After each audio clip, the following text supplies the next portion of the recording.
The story kicks off with a pretty eccentric narrator, and let's just say, he's not too thrilled with this world. Our narrator starts off by complaining that herbs cost a whopping 8 gold coins, which apparently is a totally ridiculous price in this world. Nearby, a weird little monster is munching on some small leaves. Our protagonist walks through the forest with extreme caution. He's all alone among the trees searching for plants. Our little guy is just a kid, but he already has to work hard gathering herbs. He finally spots a plant that looks pretty special. He gathers it all up and figures it must be worth a couple of coins. He lets out a heavy, discouraged sigh. But then he remembers what he was doing when he was 6 years old. In his past life, he spent the entire day playing video games. He gripes about his cruel fate, having been turned into a character inside an RPG. We flash back 6 years to get the full story. Our protagonist wakes up, and the first thing he sees is a strange ceiling. He starts to panic, thinking he's going to be late for work. He tries to move, but realizes his body won't obey him, and his voice doesn't even come out right. Looking down his hands, he's shocked to see they're small and chubby. Then it hits him he's been reborn as a baby, and he has no idea what's going on. Despite the sheer panic, he doesn't cry like a normal baby would. Two people comment on what a calm child he seems to be. An older man picks him up to get a better look at his face. Our protagonist doesn't understand the language, but he's sure this man is his new father. He understands that, at 30 years old, he has been reincarnated as the noble arid Sunvale in another world. Back in the present, we see the forest where Arad is working. Arad complains that being a noble isn't all it's cracked up to be, since he's been working since he was 6. The truth is, he's from a noble family that's flat broke, so the whole glamorous life thing was just a pipe dream. Even his dad, Vale, has to take on side hustles, like gluing eyes on dolls. Arad lets out a long sigh, thinking about his difficult life. Being reincarnated in another world isn't as easy as it seems in the stories. After 6 years, he wonders why Isekai protagonists never try to go back home. The reason was simple: his child's body didn't listen to him, and the language was completely foreign. He even missed food from home, and it took years just to become a functional person again. But now, things are a lot easier for our protagonist. In this world, there are no 9 to 5 jobs or rushing to catch the last train. Arad stretches and thinks this must be that dream retirement life everyone talks about. Suddenly, a loud noise interrupts his moment of peace. Our protagonist hides, wondering if that was an explosion. A short distance away, a massive bear is growling. 2 adventurers are fighting the giant beast. One of them, a warrior, leaps forward to attack the bear with his axe. The blow is so powerful it cracks the ground and hits the animal head-on. Meanwhile, the other adventurer seems injured but is preparing to use magic. The warrior backs off, and the mage unleashes a powerful fireball. The attack hits the bear square on, creating a massive explosion. Arad is in awe. It's the first time he's ever seen magic up close. The bear is completely disintegrated by the magic, turning into smoke. With the battle won, the warrior compliments his partner's magic. They look at the bear's remains and decide to head out for now. The 2 adventurers then load the beast onto a cart and head to the guild for a drink. Arad stays hidden, still in shock from what he just witnessed. In this world, magic is something very special and isn't for just anyone. Only those chosen by the divine oracle in an annual ceremony can use magic. It's like trying to pull a super rare item from a gacha game, and you only get 1 free spin a year. Arad has already tried 6 times, but he's failed every single one. He thinks to himself that you can't even pay to win this thing, and the odds are just abysmal. But out of nowhere, a strange light appears, shining on the horizon. Our protagonist looks up at the sky and sees a sphere of light floating there. His green eyes sparkle, reflecting the mysterious light as it approaches. The sphere of light descends toward him, and the boy reaches out his hand. He's surprised as he holds the small ball of light in his hands.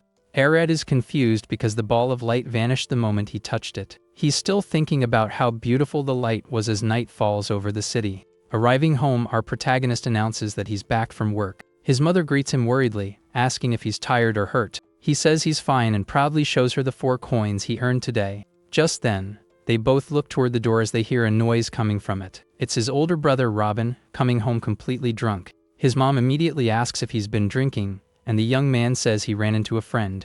He claims this friend is well known on the main commercial street. Robin then tries to justify it by saying it's all for networking. Arad doesn't look the least bit convinced by his brother's excuse.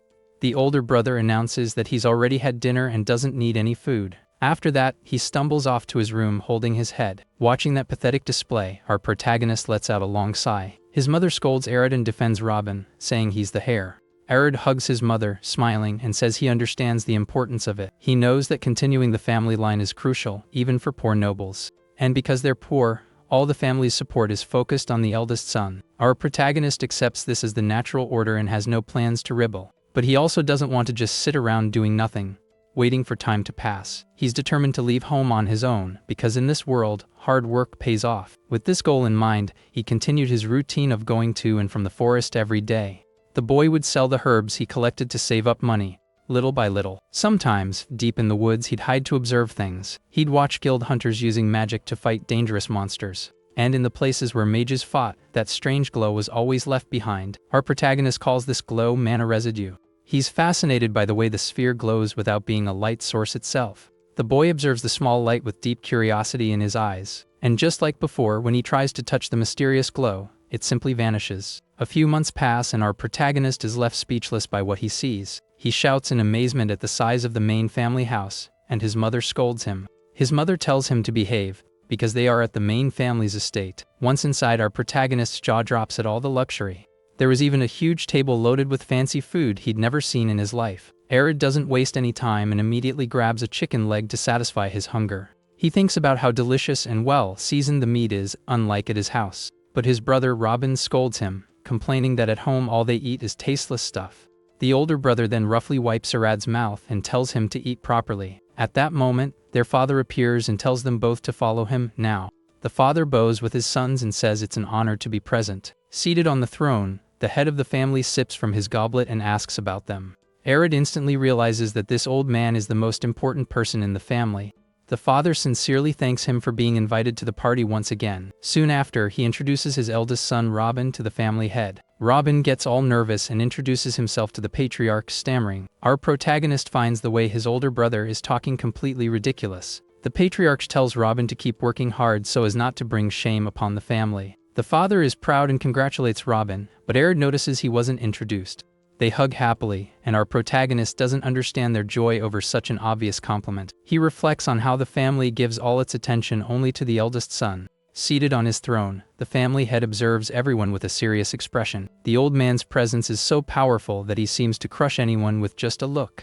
Our protagonist now understands why his brother Robin was so nervous earlier. Outside the mansion, a crowd gathers in the courtyard for the big event. Suddenly, a huge burst of light illuminates the entire sky with magical fireworks. Everyone looks up, mesmerized by the incredible light show. Even Arad is impressed and comments on how awesome the magical fireworks are. Next, everyone gathers in the central garden for the next special event. The family's elite mages are going to put on an exhibition battle for everyone. The crowd gets excited since battles between mages are rare, and even Master Ilum is there. One of the mages then raises his staff, which begins to glow intensely. A pink-haired mage shows off her power, as expected from the greatest noble family. She then launches a giant fireball, displaying her incredible skill. Her opponent, a blonde mage in a pointy hat, looks quite surprised. But the girl reacts quickly and creates a wall of water to defend against the attack. Meanwhile, a masked mage levitates on a pot, controlling rocks around him. Another participant in the fight uses ice magic, creating sharp crystals in the air. A fifth mage raises his staff and begins to summon a powerful gust of wind. And to top it off, a sixth mage covers himself in lightning,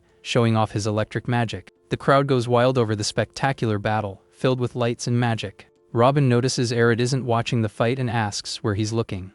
Our protagonist explains that he's looking at the mana residue that the magic leaves behind. The older brother is confused and doesn't understand a thing Arad is talking about. Arad points to a bright light, but Robin can't see a single thing. Our protagonist insists that the light is right there, but his brother still doesn't see it. Robin then says there's nothing there, and Arad realizes he's the only one who can see the light. Robin scolds Arad, saying he's half asleep and talking nonsense. Our protagonist is shocked to realize that his brother genuinely can't see the light. To be sure, he calls over a passing maid to clear up his doubt. The boy then points to the glow and asks if she can see what's there. The woman apologizes and says she doesn't know what he's talking about, then leaves. Arad is left deep in thought, as he's now certain he's the only one who sees it. He looks again at the mana residue, which glows intensely in the air. Even with so many glows scattered around, no one else seems to care or notice.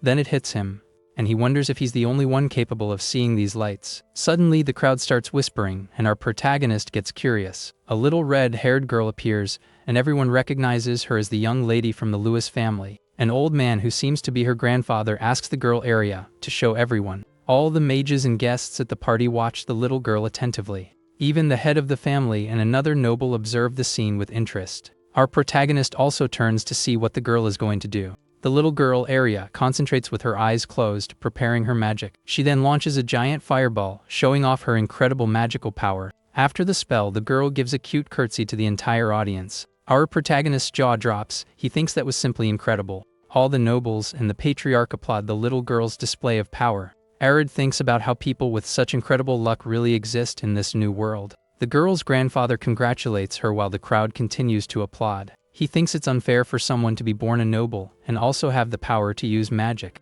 Suddenly, Arya sees one of the mana glows floating right near him. Without a second thought, our protagonist reaches out and grabs the light. The small sphere of mana glows intensely in our boy's hands. At that moment, a strange message appears in our protagonist's vision. The message says he has successfully learned the fireball spell. Arya is startled and wonders what the heck just happened to him. He puts a hand to his ear, thinking he's hearing things. The system message informs him that the fireball fragment has reached its limit. Our protagonist stands frozen on the grass, trying to process what just went down. He then looks at a large tree nearby to test his new magic. The boy carefully walks to a more secluded spot to avoid drawing attention. Getting close to the tree, our protagonist prepares to use his new ability. Meanwhile, the crowd was still distracted by the little girl Arya's performance. Looking at all the mana residue, he decides now is the time to test it. Our protagonist extends his hand and concentrates to use the fire magic. With a shout, he launches a super powerful fireball toward the tree. The attack hits the tree trunk head-on, causing a gigantic explosion. The tree is completely ripped from the ground and sent flying, leaving everyone in shock. One of the mages says that wasn't lightning, but a very powerful spell. The same mage points at Arya and says it was that kid who cast the magic. Our protagonist stands with his back to the crowd, processing his new power. But he can't hide his joy, breaking into a massive grin now that he can finally use magic. Arya feels an insane energy coursing through his entire body, like an electric shock. With a fiery aura surrounding him, he shouts that this is simply incredible. Our protagonist touches his face and realizes this is a feeling unique to this world. It's been 6 years since he was reincarnated, but this is the first time he's felt something so good. Looking at the destroyed tree, he notes that using this magic up close is dangerous. Even so, our protagonist gets excited and throws his arms up in celebration. Suddenly, exhaustion hits him like a truck, and he's left panting, not understanding why. He tries to use the magic again, but another uncontrolled burst of fire erupts. Arya falls to the ground dizzy, and wonders why he can't control his power. The crowd comments on how amazing it is that he can use magic twice at such a young age. The dizziness gets worse, and our protagonist feels a very strong headache. Then it clicks, and he understands that the whole problem is his mana pool. He remembers that using magic consumes mana, and when it runs out, the symptoms appear. As everything spins, he thinks he was a horrible person for forcing mages in games to chug mana potions. Someone comments that he's young but has a lot of mana, while Arya recovers on his own. The nobles comment that Arya's power comes from his noble bloodline, and that this was to be expected. Meanwhile, the elite mages are also impressed by the display of power. One of the female mages finds the belief in bloodlines ridiculous, and says it has nothing to do with it. The pink-haired one says he's remarkable because a normal child would pass out for 3 days. With all the commotion,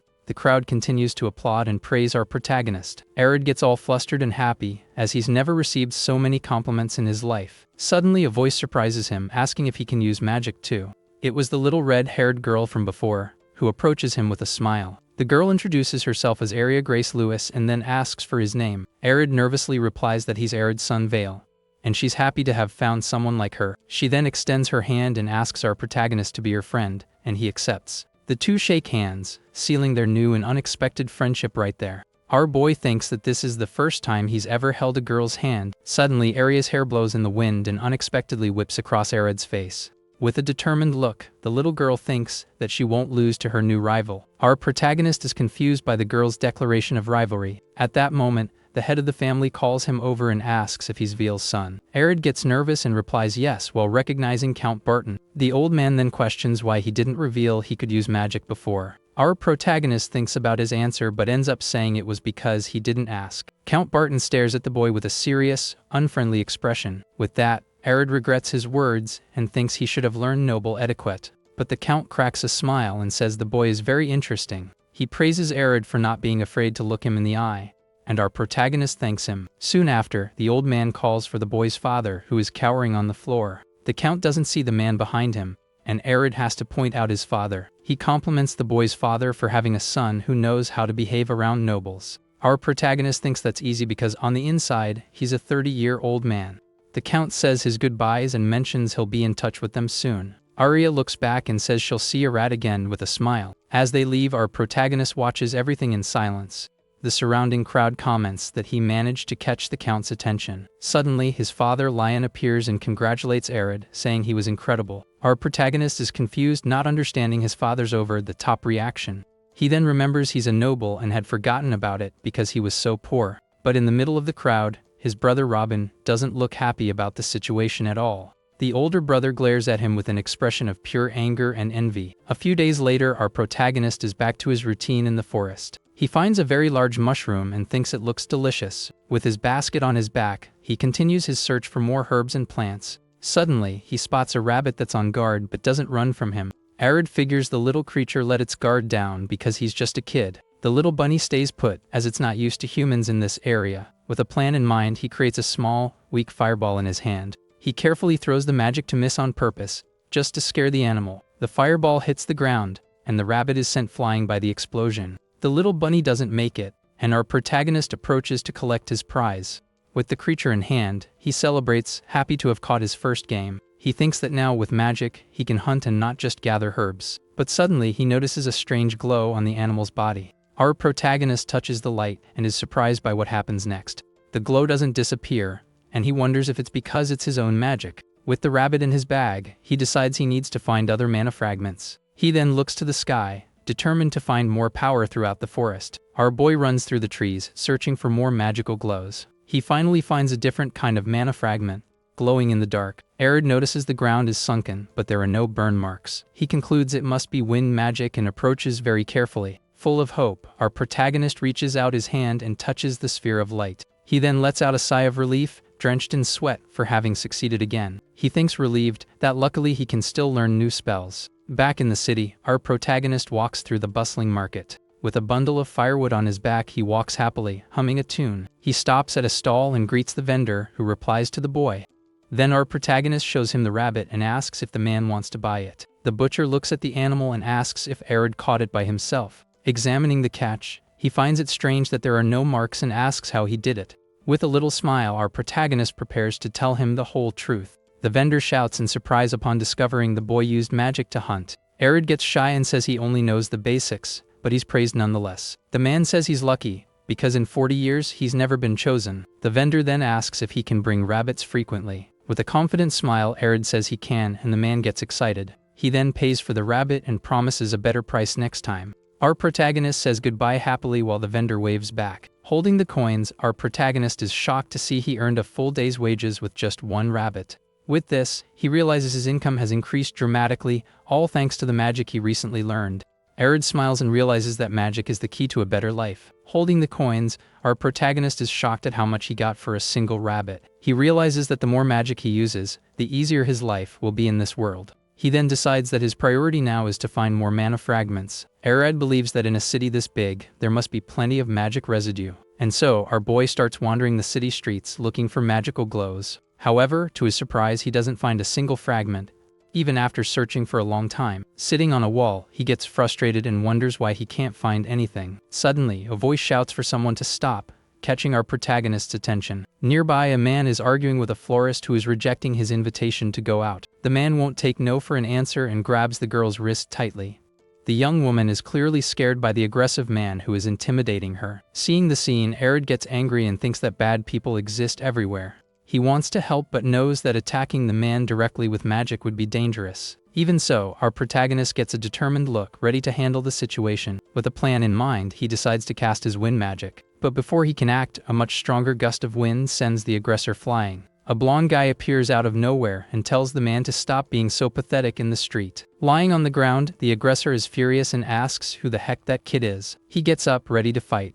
But the blonde guy uses another gust of wind without hesitation. The attack is so strong that the man is thrown into the air along with everything around him. He ends up landing head first in some boxes and gets stuck, unable to move. The guy then approaches the florist and asks if she's okay, and the young woman thanks him. He says it was a relief and compliments the woman, making her blush. With the commotion resolved, our protagonist notices a mana glow on the ground. He's confused because the blonde guy used magic twice, but only one fragment appeared. With this, Arid starts to wonder if the appearance of fragments is completely random. He looks at the city and realizes there's nothing else for him to do there. The truth is, in a peaceful city, no one has any reason to use magic. Our protagonist then concludes that he needs to go somewhere where magic is necessary. With that, Arya starts thinking about a place where magic is used frequently. He then remembers a warning his mother gave him about the deep forest. His mother tried to scare him by talking about monsters, but our protagonist wasn't afraid. She insisted he never go there, but the idea stuck in our boy's head. Thus, he concludes that the forest is the best place to find mana fragments. Now that he knows how to use magic, our protagonist decides he'll take the risk and check it out. On the way, he passes by a place that looks like a cemetery and gets very curious. Peeking through an entrance, he sees several mourners crying at a funeral. An old woman laments not being able to use healing magic in time to save the person there. Someone cries, wishing there was resurrection magic in this world. Hiding Arya overhears that such power is a privilege reserved only for the gods. Our protagonist understands the situation and reflects on what he just heard. He then moves away from the place, thinking that such magic really doesn't exist. This reminds him of when he was just a baby and couldn't even move properly. Back then, he had plenty of time to think about his new life. One of his many thoughts was about the existence of life magic. He always wondered if there was a spell for resurrection or revival. In games and anime, that kind of power was common in fantasy worlds. But now that he lives here, he realizes that reality is very different from fiction. Arya is relieved to have figured this out in time to be more careful. With this lesson, he understands that he needs to value his life and not take unnecessary risks. Finally arriving at the forest, our protagonist prepares to enter. The air inside is completely different, and the atmosphere is much heavier. He admits that without magic, he never would have had the courage to enter a place like this. Suddenly, our boy hears the sound of footsteps and is immediately on alert. The sound gets closer, and Arya already has his magic ready to defend against the danger. He remembers the conversation he overheard at the funeral about resurrection magic. Curious, our protagonist crawls through the grass to peek at what's coming. But as he looks through the trees, he's completely shocked by the scene. A gigantic horde of monsters with red eyes was running in his direction. Our protagonist is frozen with fear at the absurd number of creatures. He sees a creature resembling a giant spider running at high speed. After the horde passes, the path is completely empty and silent. Our protagonist feels dizzy and gets up, terrified by what just happened. The scare reminds him of his mother crying desperately at his bedside. She was calling his name and seemed very sad about something that had happened. Back in the present, our boy is still hiding behind a bush, scared. He then reflects that he was reincarnated without ever having been a good son to his parents. With that thought, he decides he needs to be very careful in this dangerous forest. Suddenly, a very loud noise startles him, and he falls to the ground again. The sound seems to be from a fight, and he stays alert so as not to be caught by surprise. Our protagonist hides and wonders if there are two monsters nearby. He then considers the possibility that the two creatures are fighting each other. The sounds of battle continue to echo through the forest, and dust rises. At that moment, our protagonist notices someone approaching the site of the fight. Crouching behind a tree, our protagonist carefully spies on the battle. His jaw drops, and he's completely shocked by the scene before him. Two gigantic and terrifying creatures are fighting each other.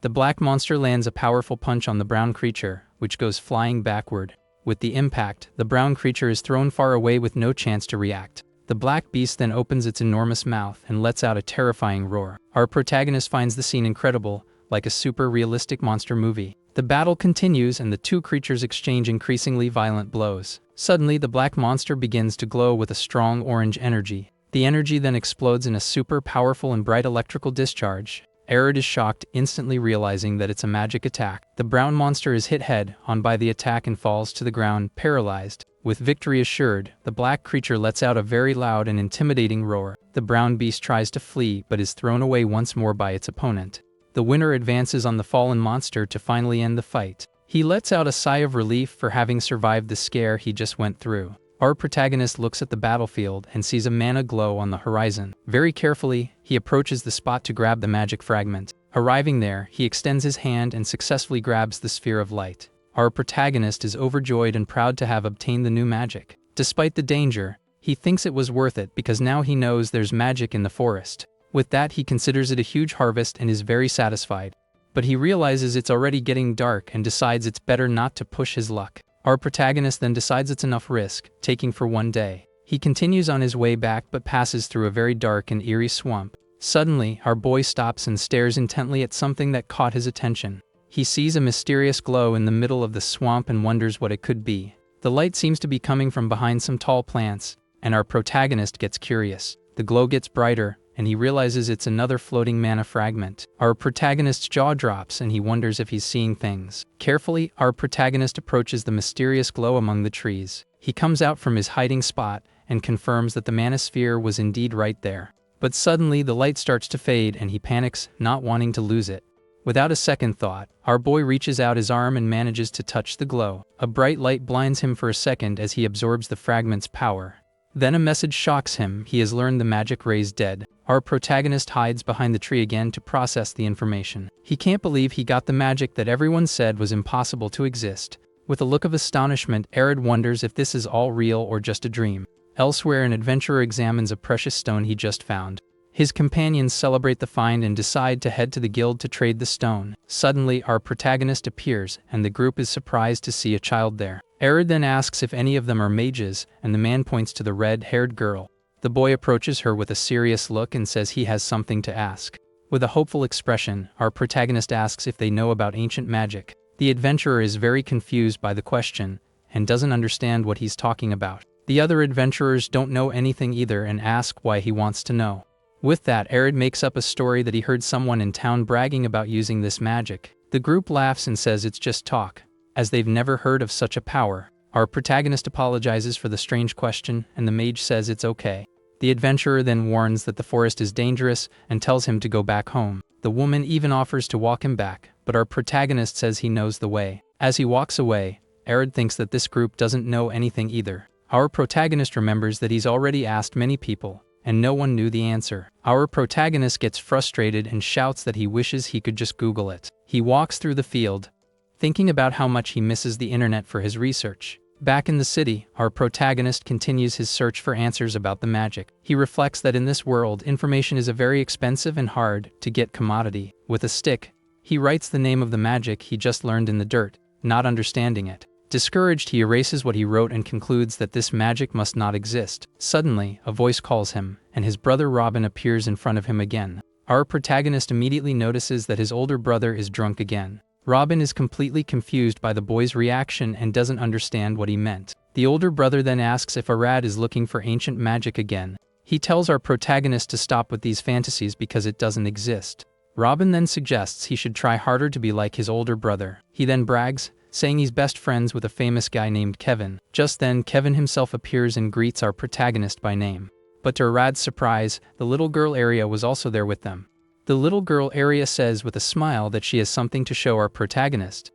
With a determined look, she thinks that there's no way she's going to lose to him. At that moment, this Kevin guy comes over and puts his arm around Arya. Kevin then asks excitedly if that girl is his girlfriend, and Arya is shocked. The guy keeps teasing, and our protagonist gets all embarrassed by the situation. To change the subject, he asks his brother if he remembers Count Louis. Robin replies yes, as they met him at the family party recently. Our protagonist is disappointed by his older brother's personality. He can't believe Robin remembers the Count, but completely forgot about his granddaughter.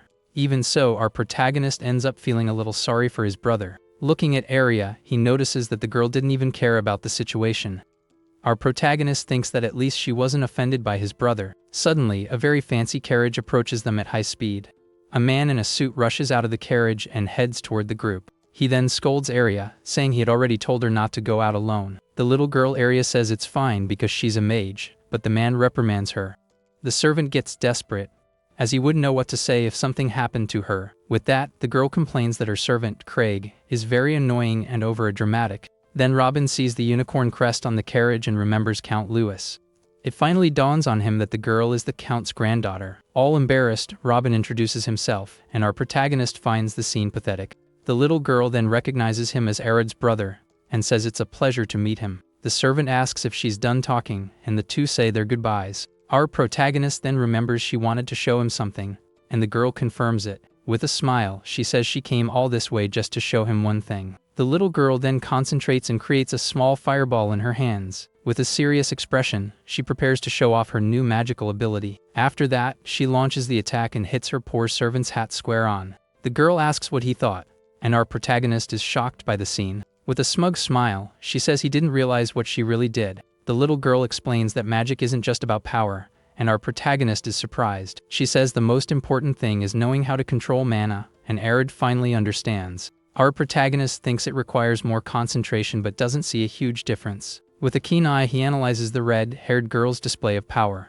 The girl is all proud and sweaty, waiting for a compliment on her amazing feat. He realizes she trained a lot and thanks her for showing him her skill. Our protagonist thinks about how hard she works, even though she's so little. With a smile, he compliments Arya and says her demonstration was simply incredible.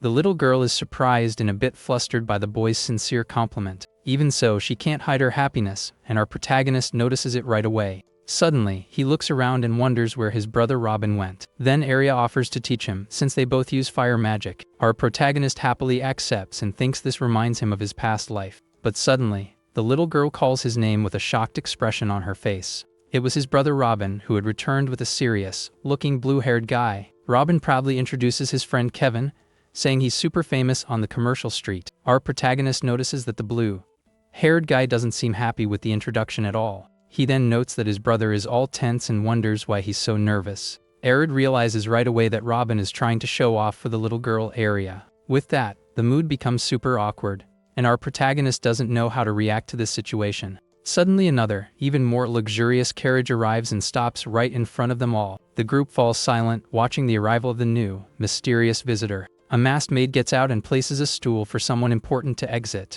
Then a man with white hair and a long beard steps out of the carriage with an imposing posture. He stretches, and Robin immediately recognizes him as the head of the family, Count Barton. Kevin and the older brother are left speechless by the surprise appearance of the old noble. The Count approaches and comments on all the commotion that was happening there. He then recognizes Robin and asks if he isn't Arad's older brother. The young man gets all nervous and bows to introduce himself to the head of the family. The old man tells him to keep working hard, and Robin thanks him, all embarrassed by the compliment. Awkwardly, Robin calls Kevin to leave, and his friend agrees a bit sheepishly. As they walk away, Robin shoots a glare of anger at our protagonist. Our protagonist realizes that Robin's pride was hurt by being called his brother. With the two gone, the Count turns to talk to those who remained. The old noble then asks Arya what she was doing in a place like that. She says she wanted to talk to Arad about magic, but he thinks it was just to show off. The little girl then gets curious and asks what the Count came to do on the street. Count Barton pauses and thinks for a moment before giving his answer. With a very serious look, he stares at the two kids with great intensity. The old noble then stops and looks at what Arad had written in the dirt earlier. His expression changes, and he seems very interested in what he just found. He then turns to the children and asks who wrote that on the ground. Our protagonist raises his hand and takes credit for the mysterious writing. The Count is shocked and asks where Arad heard about that, and he realizes his mistake. It dawns on him that our protagonist understands that nobles are the ones with the most information. With a look full of hope, our protagonist is certain of one thing. The Count definitely knows about the ancient magic that no one else seems to know. Count Barton stares at Arad with a serious look and asks where he heard about that. Our protagonist and the little girl Arya get nervous at the old noble's sudden question. The family head insists and says he will ask one more time to be sure of the answer.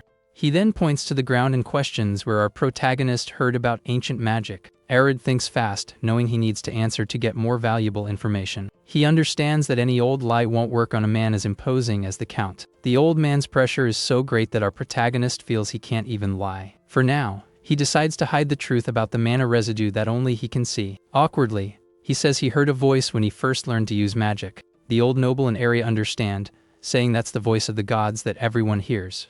Our protagonist continues the story, saying that voice told him about ancient magic. Count Barton is silent for a moment, processing all the information he received. With a thoughtful look, the family head finally says he understands the whole situation. But suddenly the old noble turns and starts to leave, leaving Arad quite shocked. Our protagonist gets desperate and asks why he's leaving without saying anything about the magic. Count Barton says he can't discuss it there, and that he will send someone soon. Our protagonist then nods in agreement, even without fully understanding the situation. With a serious expression, the family head continues to stare at the boy for a while. The old noble then turns and starts walking toward his carriage. But before he goes, he looks at Arya and asks if she only has one servant. The little girl defends Craig and yells at the Count, saying he did nothing wrong. She explains that she went out alone because she was being stubborn, and the old man decides to scold her. The noble reminds her that they are from a prestigious family and need to behave accordingly. He explains that it's dangerous to walk around without an escort because they have a position to maintain. With that, the little girl gets the message and apologizes for her stubbornness. Our protagonist then notices that someone else was there, observing the whole scene. It was a blue-haired guy whom he recognizes as the little girl Arya's bodyguard. Meanwhile, the carriage horse neighs, waiting for its owner to depart. Count Barton finally gets into the vehicle to leave and end the conversation. The carriage then departs at high speed, leaving Arad and Arya alone on the street. After all the commotion, the scene changes to the front of a very simple house. The little girl Arya is still very sad, and her servant tries to cheer her up without success. Our protagonist watches the scene from afar, not knowing what to say to help the girl. The servant Craig continues trying to cheer up his young, downcast mistress. Arad then reminds Arya that she promised to teach him how to control his magic. With that, the little girl cheers up immediately, overjoyed to be able to teach her new friend. She then prepares to start the lesson, extending her hand with a determined look. Our protagonist is satisfied that his tactic to cheer up the girl worked. With a smile, the girl asks if he really wants to learn and seems very excited. Our protagonist thinks she gets very happy when she can teach someone something. This reminds him of a little girl in his past life teaching her father how to tie a bow. In the memory, the father kindly asked his little daughter to teach him how to do it. The little girl would then proudly show him how to make the perfect bow with the ribbon.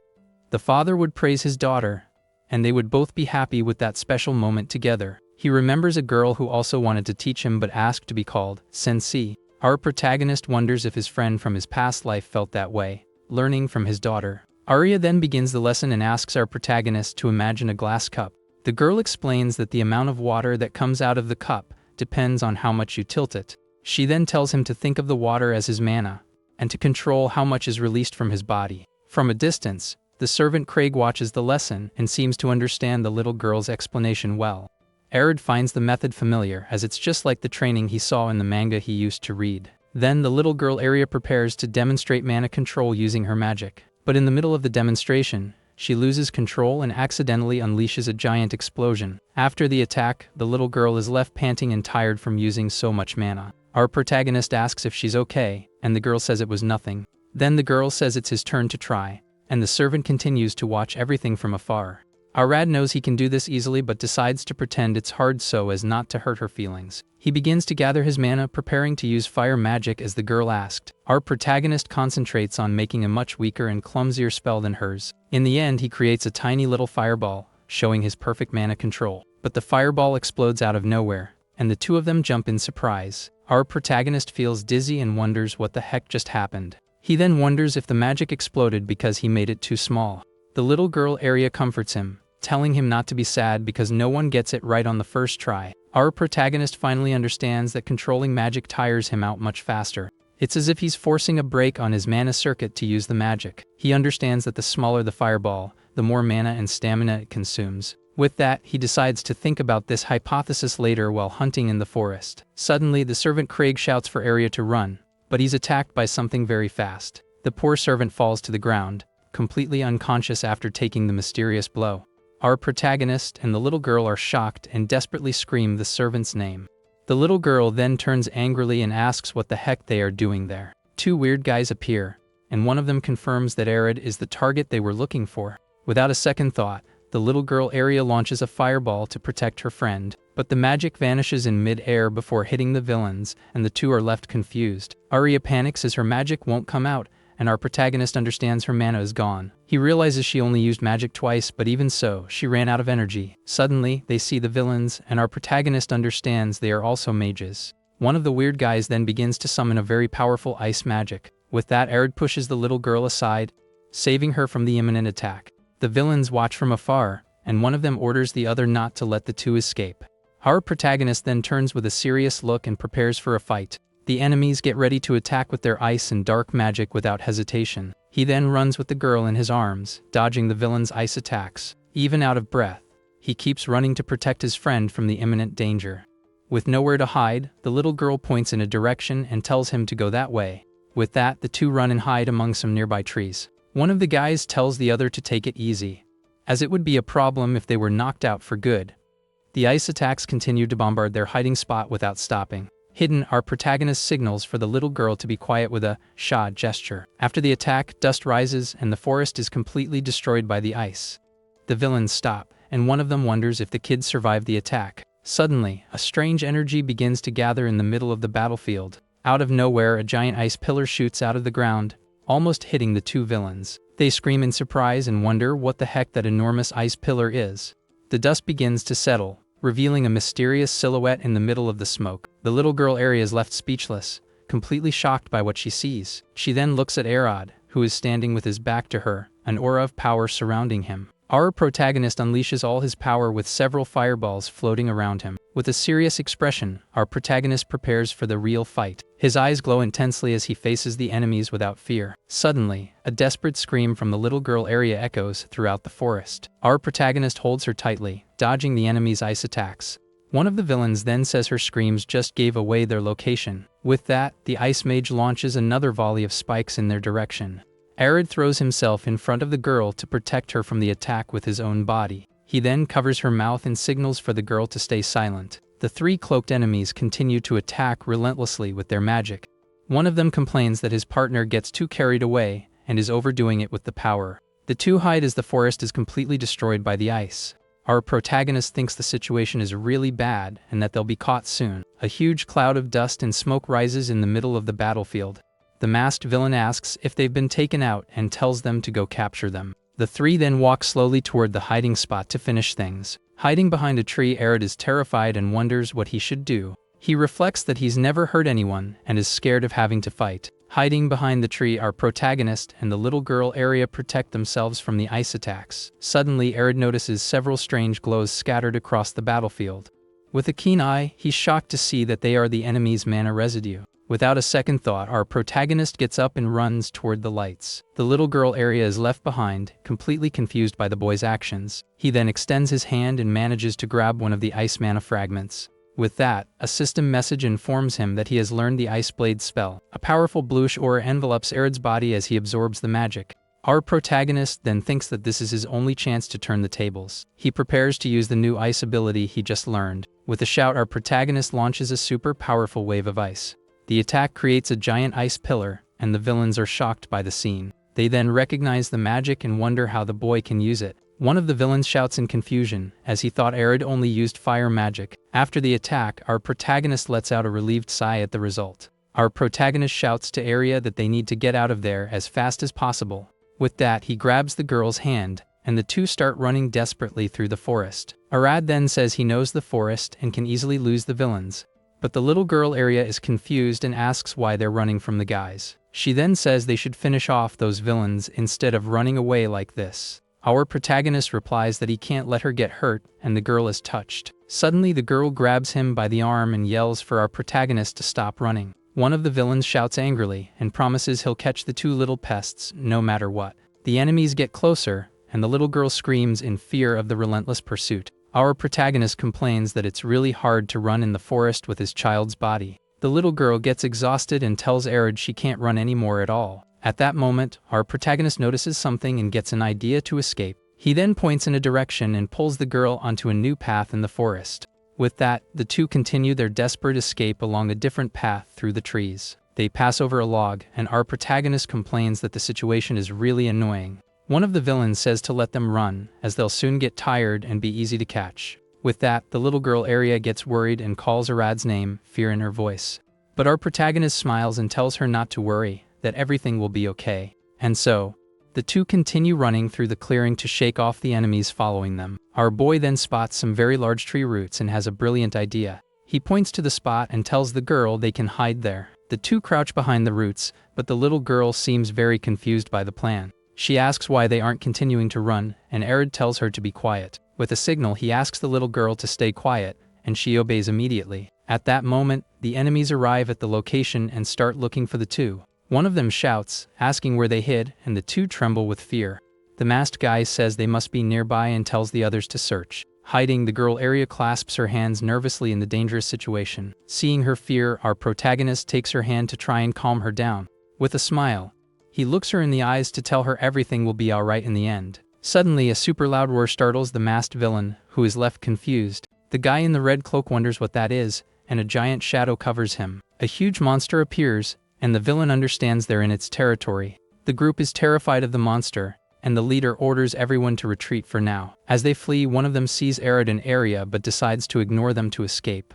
The masked guy points back and swears he won't let the two of them get away. He shouts one last threat as our protagonist watches everything with a little smirk. Without a second thought, the group of villains flees in terror from the monster's wrath. The creature is furious and starts destroying everything around it in a rage. From a distance, our protagonist and the little girl Arya watch all the chaos unfold. The girl then looks at Arad's hand and seems a bit confused by everything. Far from danger, the two walk through the forest to find a safe place. But hidden, someone observes the two and comments that our protagonist is quite clever.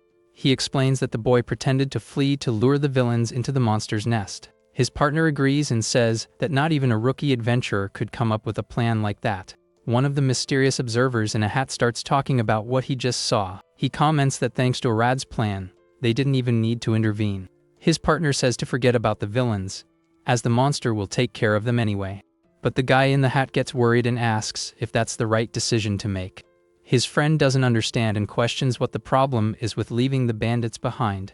With that, he's reminded that they need to file a report for the Count about the attack. The other guy understands that an attack on a noble is not something that can be ignored. He then realizes that the Count will definitely want to know who the enemies were. With a smile, he jumps down from the tree and gets ready to go after the villains to fight. Meanwhile, the one in the hat wonders how old our protagonist is and guesses 6 years. He then gets annoyed and says their judgment was worse than a child's. His partner defends himself, saying he wasn't having a good day and that's why he didn't think straight. Despite the argument, the guy in the hat finds our protagonist very interesting. Meanwhile, our protagonist continues running through the forest, unaware of anything. Despite his confident pose, our protagonist decides the best option is to flee with the girl. The two run desperately through the forest, dodging the ice attacks. They continue their escape along a long path in the completely destroyed woods. After running for a long time, the two finally stop, panting and exhausted. When they feel safe, they turn back, and Arya shouts the name of her servant Craig. The two look at the site of the fight, hoping he's okay. There was the poor guy, still lying on the ground, completely unconscious. The little girl then tries to wake him up, shaking him and screaming desperately. With a groan of pain, the servant finally starts to open his eyes. He wakes up startled and grabs the girl, telling her to run from the villains. Arya says with tears in her eyes that everything is okay and that they are safe now. Not understanding anything, Craig is confused by the little red-haired girl's response. Our protagonist interrupts him and says it's too early to relax. With a serious look, Arya warns that the enemies could come back at any time. Because of that, he says they need to get out of that place as quickly as possible. The servant Craig agrees with Arad and tells Arya they need to leave soon. Back in the city, the group says their goodbyes, and everything seems to be back to normal. Our protagonist waves at the carriage as the girl and her servant depart. But he notices the vehicle has stopped and is confused about what's happening. Suddenly, the little girl Arya jumps out of the moving carriage and starts running. She runs back toward Arya at high speed, leaving the boy speechless. Out of breath, the girl stops in front of him, and our protagonist asks what happened. He's curious and asks what she wants, as he doesn't understand the girl's actions. With her face all red, she bows and thanks him for saving her earlier. Our protagonist is shocked, as he didn't expect such a formal thank you. He thinks she's very polite and very different from his older brother. But he notices the girl is acting strange and asks if something happened. In the carriage, the servant Craig and even the horse wait impatiently for the little girl. The girl gets all flustered and tries to say something else to our protagonist. With tear-filled eyes, she shouts that he's just too incredible. Our protagonist doesn't understand and thinks she called him dirty from being in the forest. The little girl shouts that it's nothing like that, and he gets even more confused by the situation. She tries to explain, but our protagonist interrupts her, thinking he already understands. With a smile, he asks if she meant he was cooler than expected. The girl turns bright red, shocked by our protagonist's audacity. She shouts angrily that it's nothing like that, and he continues to tease the girl. Our protagonist then asks what she meant, leaving her speechless. Angrily, she tells him to be careful not to get too full of himself. After the lecture, the little girl runs back to the carriage, all irritated. She then shouts to her servant Craig that they need to leave right now. Our protagonist watches the carriage depart with his hands behind his head. He thinks that despite being a noble, she's a very sweet and kind girl. With a smile, our boy thinks that being with her makes him feel like a dad. With that, he returns to his routine and walks alone through a grassy field. He then stops and observes the immense forest that stretches to the horizon. Sitting on a rock, he's certain that the villains won't be coming back. Our protagonist then wonders if the forest monsters got them. He thinks that after encountering that beast, the guys wouldn't have kept coming after them. With that, Arad stretches and feels much more relieved about the whole situation. The boy looks at his hands and seems to be thinking about something. He then looks around to make sure no one is nearby. Arya finds it embarrassing how mages shout their spells, and it reminds him of school plays. With a smile, he lets out a sigh and prepares to test his new magic. He then summons the ice power he learned in the fight against the villains. With a shout, our protagonist unleashes the Ice Blade spell with full force. The attack hits the ground and creates a large ice spike that shoots out of the earth. He analyzes the result and notices the spike is about 8 inches long. Our protagonist then sees his reflection in the ice and notes that it's the same size as him. Arya understands that he can learn any magic if there's mana residue nearby. He gets excited about the idea and already imagines the spells he'll be able to use in the future. He imagines a war with knights and explosions everywhere, or an epic battle between super powerful mages using their spells. With that, numerous light mana fragments would appear for him to collect, and our protagonist would be able to absorb them all, becoming much stronger. He pictures himself alone in a crater filled with mana residue. He would be in the middle of a battlefield with spheres of light everywhere. But our protagonist shakes his head and realizes he's daydreaming.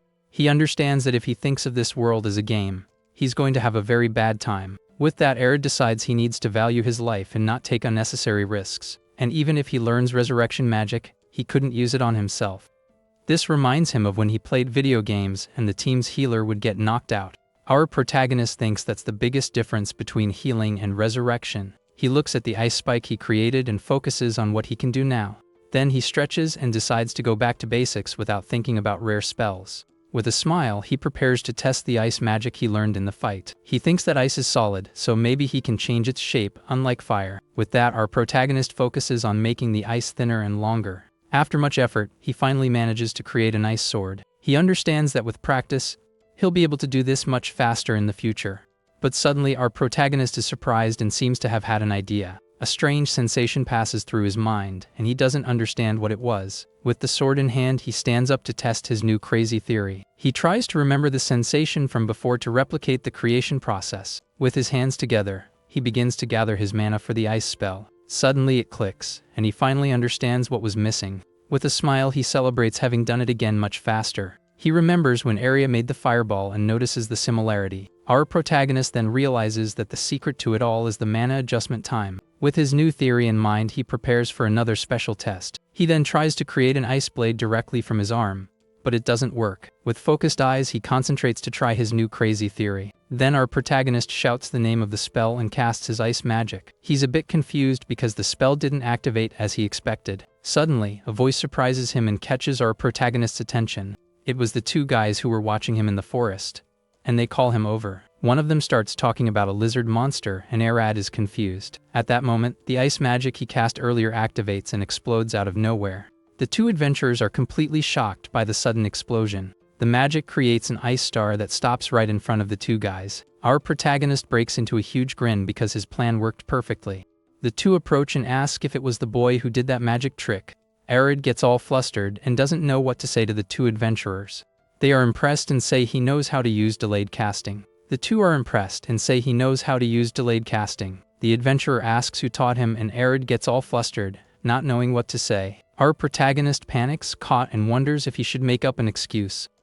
The man then concludes that a child couldn't have learned this from anyone. He praises Arya for mastering delayed casting on his own, and our protagonist tries to deny it. The adventurer keeps talking about how incredible it is that he can use such a difficult spell without help. His partner agrees and says our protagonist's achievement is truly amazing. Not knowing what to say, Arya gets nervous and tries to answer whether he learned it or not. The man then accuses him of lying again, and our protagonist is shocked by the accusation. Suddenly, the adventurer gets a jolt when he mentions that Arad's family is poor. Angrily, he holds his head and asks his partner why he's complaining. The one in the hat's eyes glow, and he asks if he wants another beating to understand. The guy then realizes the mistake he made and apologizes sheepishly on the spot. He apologizes to Arya and says he wasn't trying to provoke him on purpose. His partner also apologizes and says his friend is just a little clueless. With an awkward smile, Arya says it's okay and admits that being poor is the truth.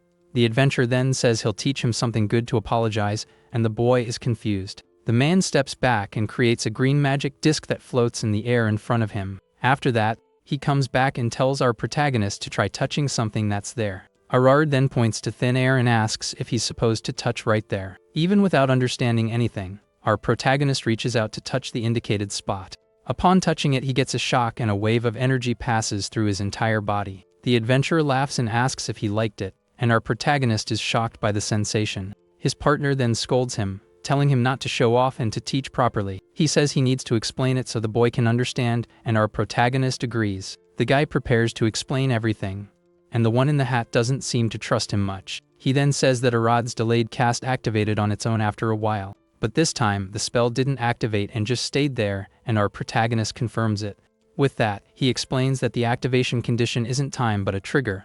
He says you can make the magic activate like a switch and compares it to programming. The adventurer prepares to explain the trick to our protagonist. With that, Arya gets super excited, finding the explanation very interesting. The scene then changes and shows the field where the two were practicing ice magic. They continue to practice, and the adventurer creates small ice stakes on the ground. Arad thought the guy was a slacker, but he explains things very well. As the sun sets, the trio continues their training under the orange late afternoon sky. The one in the hat compliments Arad's concentration, and our protagonist apologizes for getting distracted. He then asks if it took a long time, but the adventurer says that was a compliment. With that, the one in the hat asks if Arad is tired and says he wants to know something. He then reminds our protagonist of the attack he suffered from the three masked guys.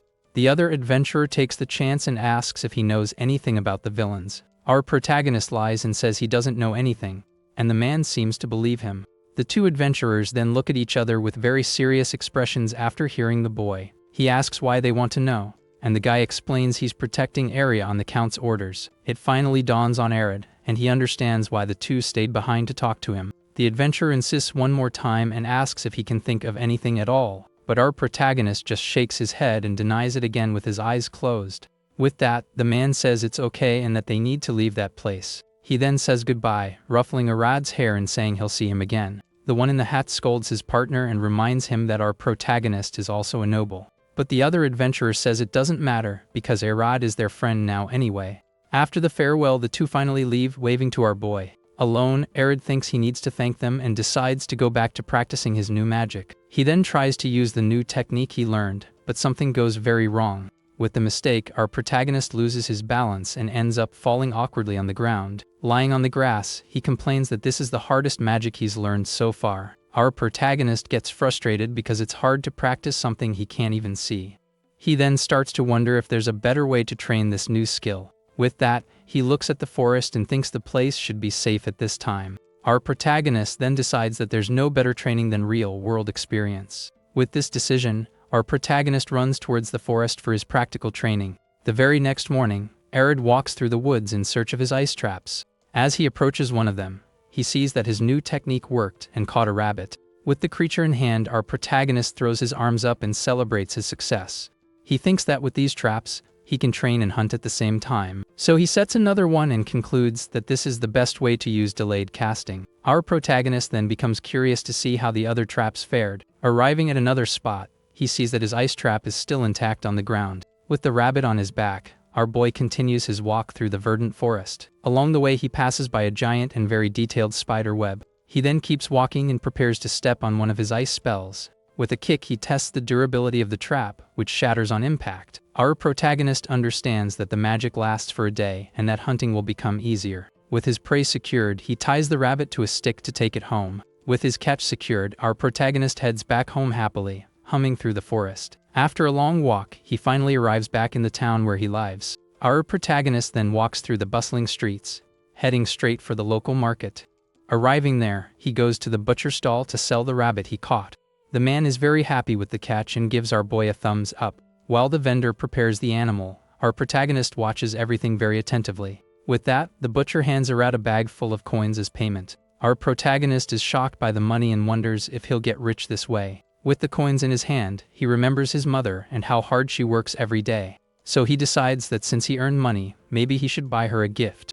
Our protagonist starts looking for something special at the various market stalls. After a while, he finally decides to buy a beautiful bouquet of flowers for his mother. With the gift in hand, he begins his long journey back home through the streets. Finally, he reaches the familiar alley that leads directly to his humble home. Upon arrival, he notices that no one is there and wonders where everyone went. Near the door, he has a broken pot that he uses as a present censer. It was a simple censer made with the magic he learned from the adventurers. When the switch on the door was triggered, a candle inside the pot would light up. With his bouquet in hand, he prepares to test his new security invention. He then opens the door and announces that he's home after a long day.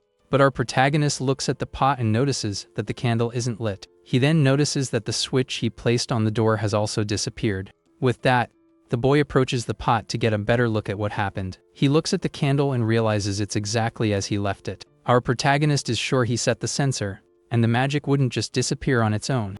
With that, he concludes that if the spell didn't vanish, then it was dispelled by someone. He then remembers that in games, there are spells that nullify other magic.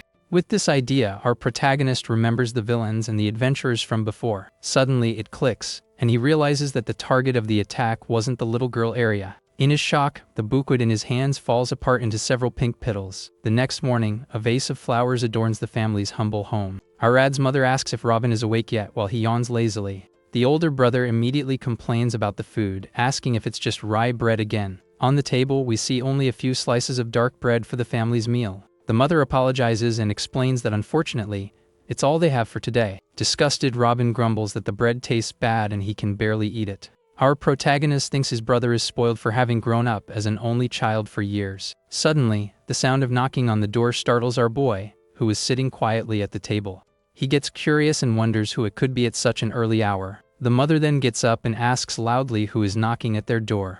Our protagonist tenses up and thinks he needs to be very careful after yesterday's attack. The door opens and a man's voice apologizes for interrupting their meal. A very elegant butler asks if this is the residence of the Veal family. Eating his bread, the older brother Robin is completely confused by the visit. The mother then confirms it's the right place but asks who the man is. The butler introduces himself and says with a serious voice that he serves the noble Count Barton. Upon hearing the Count's name, the entire family's jaws drop, not believing the visit. Robin gets all excited, thinking the visit from the main family is for him, but his father holds him back, thinking his son fancies himself an important noble at times like these. The atmosphere becomes very tense as the butler waits patiently at the door. The man maintains his serious expression, waiting for the family to recover from the shock. The father introduces himself as Lion and asks what a servant of the Count is doing there. The butler then explains that he has come to escort our protagonist to a meeting. The mother and Robin are completely shocked by the butler's revelation. The father just looks to the side and says he understands the situation after the surprise. Even our protagonist is surprised and wonders what the heck is happening. Furious, Robin points at Arad and yells at him, not believing it. The older brother then tries to attack his father to get to our protagonist. Lion holds back his older son, who is thrashing in anger at the unexpected news. The father then turns to Arad and asks if he heard what the butler said. Arad replies that he's fine while his father continues to hold back the frantic Robin. The father then tells our protagonist to go quickly so as not to cause any trouble. With a loud slam, the door closes and the boy leaves for his appointment. Inside the house, the family is left behind with the older brother still fuming. The wooden door closes, separating Arad from the chaos left in his house. Outside, the butler apologizes for making the boy walk to the carriage. He explains that the vehicle couldn't enter the small village where they live. Our protagonist awkwardly replies that it's no problem and everything is fine.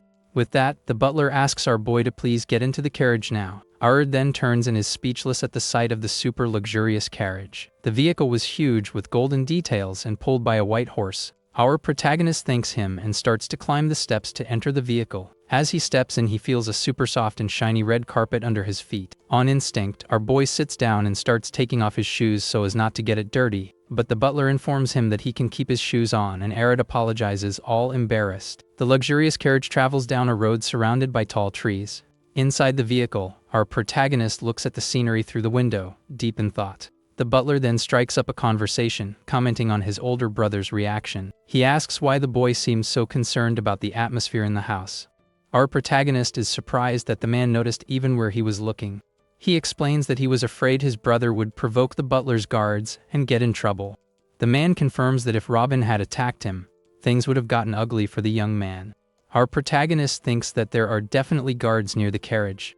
The butler then compliments our boy, saying that everyone in the mansion talks about him. Our protagonist gets anxious with so many compliments and wonders if it's sarcasm. With that, the servant asks permission to give the young noble some advice. He says that despite being young, Arad is a noble and needs to act like one. Therefore, he asks the boy to treat the servants with a more noble demeanor. Our protagonist gets all embarrassed and shrinks in his seat, not knowing what to say. With his head down, he just agrees and says he got the butler's message. With a smile, the butler says that's exactly how he should behave. Our protagonist finds it difficult, as in his world, it was normal to respect elders. In the distance, on a hill, They finally spot the huge mansion of the main family. Suddenly, Arya gets confused and the servant asks what the problem is. He says the road looks different, and the butler doesn't understand what he means. With that, the servant explains that they entered a toll road, and Arya is shocked. The man says the road was built by the count for carriages to pass. Our protagonist understands it's like a highway and is impressed by the idea. He thinks that nobles are incredible for doing what governments do with lots of money. Curious, the butler asks how he noticed the road had suddenly changed. The man is impressed and praises his excellent observation skills. Our protagonist continues to look out the window with a thoughtful air about the situation. Suddenly, he's startled by something he sees outside the moving carriage. Without a second thought, our protagonist shouts and asks the butler to stop the vehicle. The servant is confused but signals for the driver to stop the carriage. Our protagonist then jumps out of the carriage and runs, leaving the butler shocked. He stops in the middle of the road and stares at a stone gate in front of him. Suddenly, several golden glows appear, and our boy is shocked by the scene. He wonders if all that mana residue came from the same magic used there. Curious, he reaches out to touch one of the spheres of light to find out. With that, a message informs him that he has successfully learned invisibility magic. The butler asks if there's something there, but our protagonist plays it off, saying it's nothing. Our boy then looks at a stone arch and seems to recognize the place. But he notices the butler has his hand over his mouth and becomes very suspicious. The carriage continues on its way, passing by a very old stone structure. Inside the vehicle, he looks at his hand and sees a golden glow forming a pattern. The glow then forms a star on the palm of his hand, and he finds it incredible. He thinks that invisibility magic is unlike anything he's ever seen before. The butler stares at him and comments that he looks like someone who's had a wish granted. Our protagonist is surprised, and the servant confirms that's the impression he gives. Our protagonist plays it cool and says it's nothing, but inside he's celebrating big time. The word invisible appears, and our protagonist is super excited about the new magic. He thinks this was the power he wanted because now he can learn more spells. With this, he can bypass the age limit, as one can only learn one spell per year. He was looking for a solution to this, and invisibility magic made it all possible. With this power, he can change the appearance of the magic itself and trick the system. The carriage then crosses a lake and approaches the main family's mansion. Finally, they arrive at a huge and much more luxurious mansion than the other one. Our protagonist is impressed by the speed as they arrive before sunset. Suddenly, a Dalmatian puppy runs toward him and catches him by surprise. The puppy jumps on him and starts licking his face happily. Arya pets the animal while the butler asks what he wishes to do. With that, he asks them to investigate the place where he stopped the carriage earlier. Our protagonist continues to play with the dog and points to the exact location. He then explains that it's just a hunch, but he thinks there's something hidden there. The butler is completely shocked by our protagonist's accurate guess. Seeing the man's reaction, Arya is certain that there really is something hidden there. Our protagonist had already imagined it, but the mansion was pure luxury with a fancy piano. Even the chandelier was all gold and shone intensely throughout the hall. With that, Arya's jaw drops because the place is so rich that the shine hurts his eyes. Suddenly, someone knocks on the door, and our protagonist is curious to see who it is. 3 maids then enter the room, bringing a cart with tea to serve the boy. One of them serves a fancy tea and says it's from the family's own farm. Suddenly, one of the younger maids stares at Arya with great curiosity in her eyes. With that, the other maid scolds her for being rude to an important guest. The girl apologizes, and another explains that everyone is anxious because of the rumors about Arya. The head maid then confirms that he is famous among the servants for his deeds. She sincerely apologizes and promises to discipline the others for their actions. Our protagonist panics and says there's no need for that at all. The butler, who is watching everything, praises Arya's noble attitude for his kindness. With that, our boy lets out a sigh of relief for having resolved the tense situation.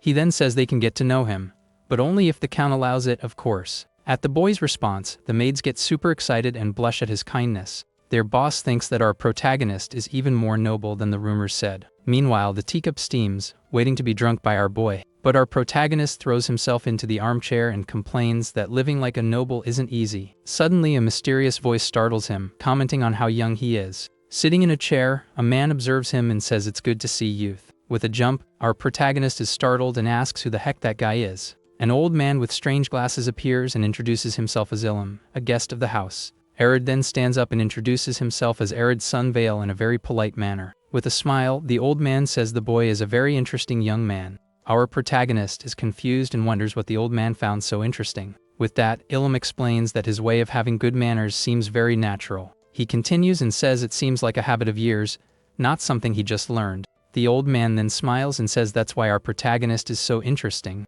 Not knowing what to say, our protagonist just gets nervous at the old man's observation.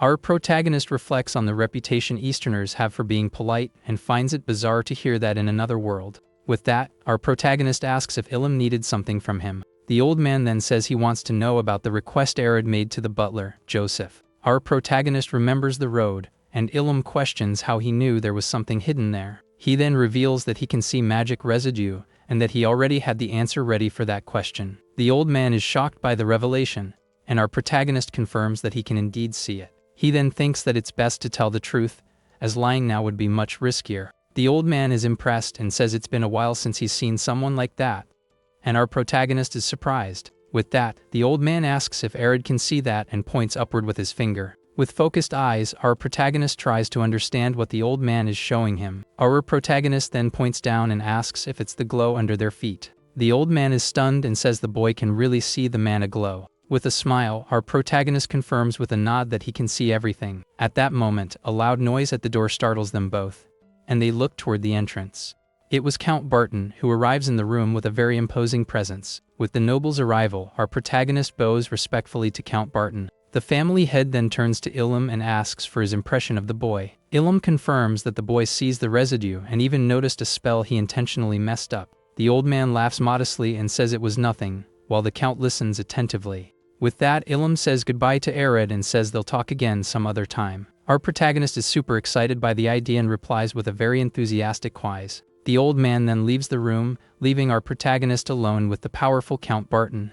The family head goes to the window, and our boy waits in silence for the conversation.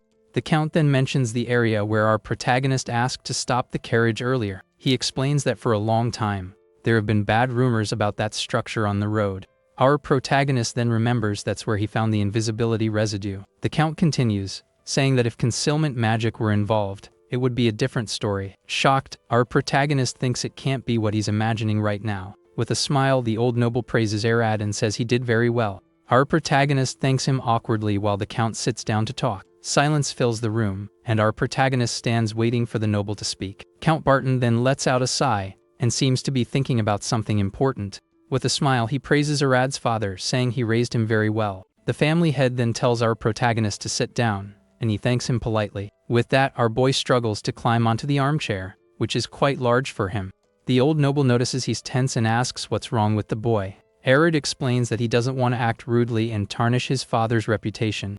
The Count then praises the boy and says he thinks deeply for someone so young. Our protagonist thinks he has a terrible example at home, which is his older brother. The noble says he's heard that before, but that's how nobles should be. He explains that from the moment they are born, they carry the family name on their shoulders. With a serious look, the old man tells our protagonist never to forget that. Sitting in the armchair, our boy reflects on the family head's words. Count Barton then smiles, satisfied with our protagonist's seriousness. After that, he picks up his cup and thanks him for the tea, ending the serious conversation. The Count says they will now get to the main topic and remembers when Arya wrote in the dirt. He remembers asking where the boy heard about ancient magic, and he also remembers promising to send someone. But now our protagonist was already there. The old noble then looks at the boy and asks if he knows his real name. Our protagonist is confused and asks if his name isn't Count Barton, but the old man denies it. He then explains that in the past, he was called by a very different name. With that, a light bulb goes off in Arad's head, and he finally understands everything. He explains that it's like a nickname that famous people used to get. With that, our protagonist realizes he doesn't even know the family head's name. The old man then reveals that he used to be called the Count of the Meteor Shower. Upon hearing the name, our protagonist is completely shocked by the revelation. He remembers that this was a super strong spell used in boss fights and games. The Count confirms that, as he suspected, this is one of the ancient magics, and Arya freaks out. The old noble is surprised by the boy's exaggerated reaction and stares at him, confused. Our protagonist panics, realizing he said too much and let it slip. The Count says they should continue their conversation, and our protagonist agrees, very tense. Then the old noble reveals that titles like Count and Duke come from ancient magics. He explains that nowadays, no one uses these spells anymore, so the knowledge was lost. Our protagonist swallows hard, finally understanding the origin of all the titles. With his hand on his chin, Arya thinks about everything the family head just told him. Our boy then stands up and calls out to Count Barton, who asks what he wants. Arya then asks, as the Count of the Meteor Shower, what did he protect? The family head is surprised by the question and repeats the title thoughtfully. The noble says that if something like that exists, the answer must be in that mysterious place. With the hint, our protagonist has a revelation and is shocked by the discovery. With his eyes sparkling, he shouts that he has finally found the answer he was looking for. Our protagonist is shocked by the discovery and asks what kind of place it is. Count Barton stares at him with a very serious expression at our boy's question. Arya realizes he said too much and gets all flustered by the embarrassing situation. He then apologizes for getting carried away, and the old noble starts laughing at his reaction. The family head says it's okay because curiosity is a very good thing. Our protagonist gets embarrassed by the compliment and scratches his head, not knowing what to say. The old noble then thinks for a moment about how he could explain the situation to Arya. He says it would be easier to show him, and our protagonist immediately asks him to do so. But the count explains that the title, the territory, and the magic were given by the king himself. With that, Arya is very disappointed that he can't see the long-awaited ancient magic. Suddenly, the old man tells him to wait a few days, and our protagonist is shocked. Full of hope, our boy asks what he means by that proposal. Count Barton explains that he will speak with the king and asks him to stay at the mansion. With a huge grin, Arya agrees on the spot, super excited about the great news. The old man then turns to leave, and our boy reflects on the place of the magic. Our protagonist then reflects that the patriarch's title came from the magic. He gets all excited and shouts that it feels a lot like an RPG game. Suddenly, the sound of knocking on the door interrupts his thoughts immediately. With that, our boy wonders who it could be this time and tells the person to come in. 3 maids enter and say they came to serve Arya on the count's orders. Our protagonist greets them but notices they all look very young. He then notices that one of the girls seems to be the same age as him. A very awkward silence fills the room and no one knows what to say. Our protagonist gets nervous and wonders what's going on with the silence. With that, he tries to break the ice, and one of the maids asks him to speak. Arya then asks why they are just standing there doing nothing. The woman explains that they came to serve him and were waiting for his orders. With that, our protagonist gets an idea and asks if his room is ready yet. He thinks he needs some time alone to rest a bit. With that, the maids guide him down the hallway toward his new room. In the room, one of the younger maids stares at Arya with great curiosity. Our protagonist thinks it's normal in this world, but can't get used to children working. Suddenly, one of the little girls trips and falls, getting a scolding from the other. The older maid pulls her up roughly, and the girl apologizes, terrified. Angrily, the other one yells and tells the little girl to get up, as she doesn't know what's wrong with her. Seeing the scene, our protagonist remains silent and seems very thoughtful about the situation. One of the maids then guides him down the hall and says he can use that room. Our protagonist looks to the side and seems to notice something in the hallway. Near the window, the 2 maids chat while waiting for our boy. Upon entering, he is impressed by the luxury of the room, which is huge and well decorated. The little girl who fell earlier is still standing there and seems very nervous in his presence. With trembling hands, she serves a cup of tea to our protagonist. But the other maid yells that the cup handle is facing the wrong way. With that, our protagonist has a quick memory of a bustling street at night. The memory shows a Japanese lantern and the faint sound of a bell in the background. The memory continues in a bar with a man drinking beer in his past life. In the memory, an older guy yells at a rookie and asks if he knows what he did wrong. The young man is terrified and says he can't taste anything because he's so nervous. He then drops the meat skewer he was eating due to the pressure of the moment. The rookie calls the waiter and, in a weak voice, asks to close his tab at the bar. He wants to get out of that place as quickly as possible to escape his boss's lecture. Back in the present, our protagonist gets the attention of the maids who were about to leave. Arya asks why they are yelling so much in front of him and what the problem is. The older maid is surprised and tries to explain, saying it was because of the little girl. Our protagonist then asks if they usually yell like that in front of people. The little girl is terrified, and Arya asks if they do it because he seems like an easy target. With that, the 2 older maids bow and apologize desperately. The older one then shoots a glare of anger at the little girl, who becomes even more frightened. Our protagonist lets out a sigh and says that's enough of the whole commotion. The 2 maids are then surprised by our boy's attitude. Arya then tells everyone to get out of the room, and the maid agrees, frightened. With that, one of the women pulls the little girl by the arm to leave faster.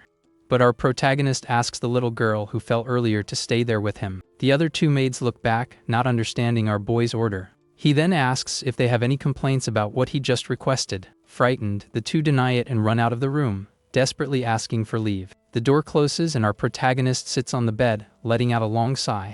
He then wonders if the way he acted was worthy of a true noble. He reflects that it reminded him of bad things, and he took his anger out on the girls. He He realizes he can't even lecture Robin because controlling emotions is difficult. The little girl then apologizes to Arad, but he says it's really okay. With a smile, he asks the girl to bring him some tea because he's thirsty. The little girl gets all flustered and says she'll prepare the tea for him right away. Our protagonist then tells her not to rush and to take her time.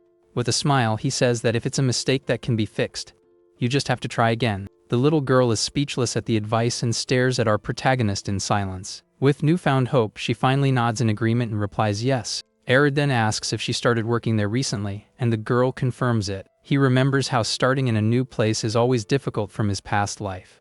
The memory continues, showing how his mind would go blank when he was scolded. Because of this, he became a kind senior, but his intense eyes scared the newcomers.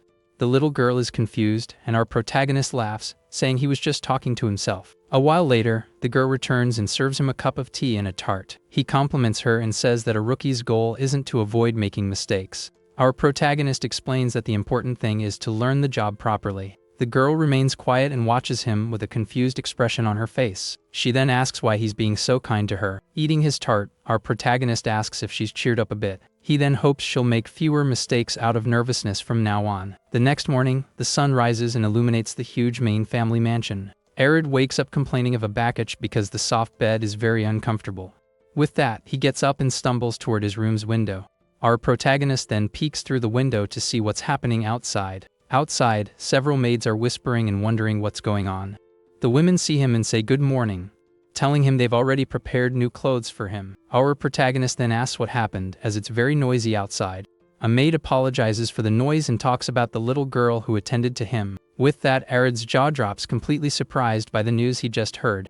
A brush carefully runs through our protagonist's white hair as he's being groomed. A maid combs Arad's hair, and he finds the sensation very strange, not being used to it. Meanwhile, in another room, two other maids are making the bed and cleaning everything. The girl continues to style our protagonist's hair in front of a very fancy mirror. Suddenly, his hair forms a funny cowlick, and the maid is very confused by the scene. Nearby, the other maids are talking and asking about a child named Clarkus.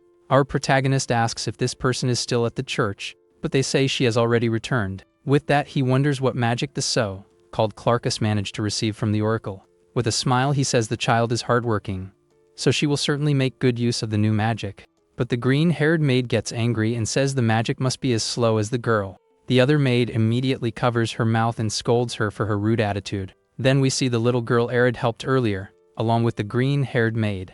Arya then asks the head of the maids where he can find this Clarkus. The head maid then calls the green-haired maid May and tells her to go see the butler, Joseph. The girl is completely shocked and panics at the orders she just received.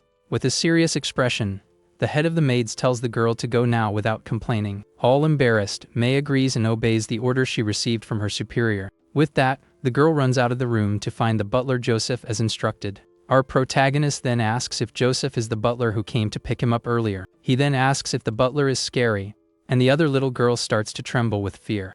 The head of the maid smiles and says that if you work hard, he's a very kind person. Our protagonist imagines the poor girl getting a lecture like that from the butler.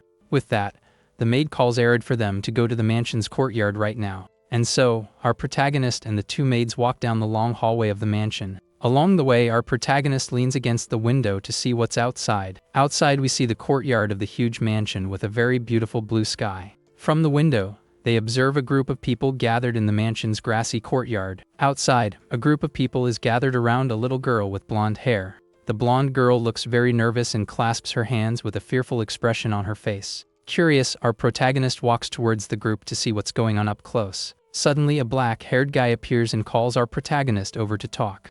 The boy thanks Arya for something that happened before, but he seems to ignore it. The guy then complains and tells our protagonist not to be so formal with him. With that, he awkwardly hugs him and ruffles our protagonist's hair. He then asks if our protagonist heard about the girl, Clarkus. Our protagonist then asks if she really managed to receive a new magic. The guy confirms it, but seems to have a catch, and our protagonist gets very curious. He then explains that although she received the magic, she still can't use it. In the courtyard, the little girl Clarkus continues to try to use her magic without any success. Our protagonist is surprised, and the guy says everyone is giving her advice. With that, the little girl Clarkus has been trying to use the spell non-stop since she returned. Arad's friend says she hasn't stopped since she arrived, and our protagonist is surprised. The guy asks if our protagonist is worried, and he denies it, a bit awkwardly. The two then continue their conversation in the courtyard of the huge family mansion. Suddenly, Arad remembers when the old man Ilum praised him for noticing a flowed spell. Arad then remembers what the old man Ilum said about the spell he intentionally messed up. With that, he understands that mana residue appears even if the spell fails. Our protagonist still doesn't understand everything about the glows but has a question. He wonders why there is no mana residue near the girl who has failed so many times. Suddenly, the girl stops trying and looks at our protagonist, surprised. Our protagonist is also shocked and doesn't understand her reaction. Then one of the people who was helping the girl points at our protagonist. One of the helpers recognizes him and says he's from the Count's branch family. One of the girls sizes him up, and Arad's friend smiles with an air of pride. Our protagonist gets a bad feeling seeing his friend's face. One of the girls then pushes the little Clarkus towards our boy. His friend also pushes him and tells him to go talk to the blonde girl. Angrily, he thinks that despite his appearance, he's an old man on the inside. He understands that the situation is cute, and that if he were a father, he would be smiling too. The little girl then greets him all awkwardly and gives him a very shy good morning. With a smile, Arad says good morning and happy birthday to the little girl. She thanks him shyly, and our protagonist asks if she received the magic. Curious, our protagonist asks what kind of magic she got.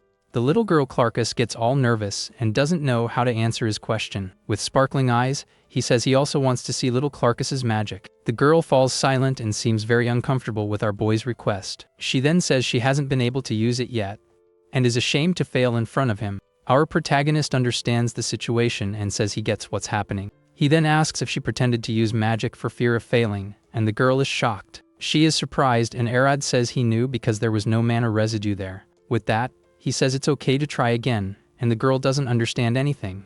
He then repeats that if it's a mistake that can be fixed, you just have to try again. Our protagonist then gives a gentle smile to the little girl who is watching him. Little Clarkus is still embarrassed and clasps her hands, not knowing what to do. With that, she begins to clasp her hands to try to use her magic once more. With renewed determination, the little girl says she will try to use her magic. With a blushing face, she says she'll make this attempt because of Arad. The girl then closes her eyes and concentrates, a golden aura surrounding her. Everyone watches the scene with great attention, not blinking for a second. With that, she finally succeeds and successfully casts the speed magic. Suddenly, the magic explodes, and our protagonist is thrown back by the impact. One of the helpers, an old man with glasses, is shocked by what he just saw.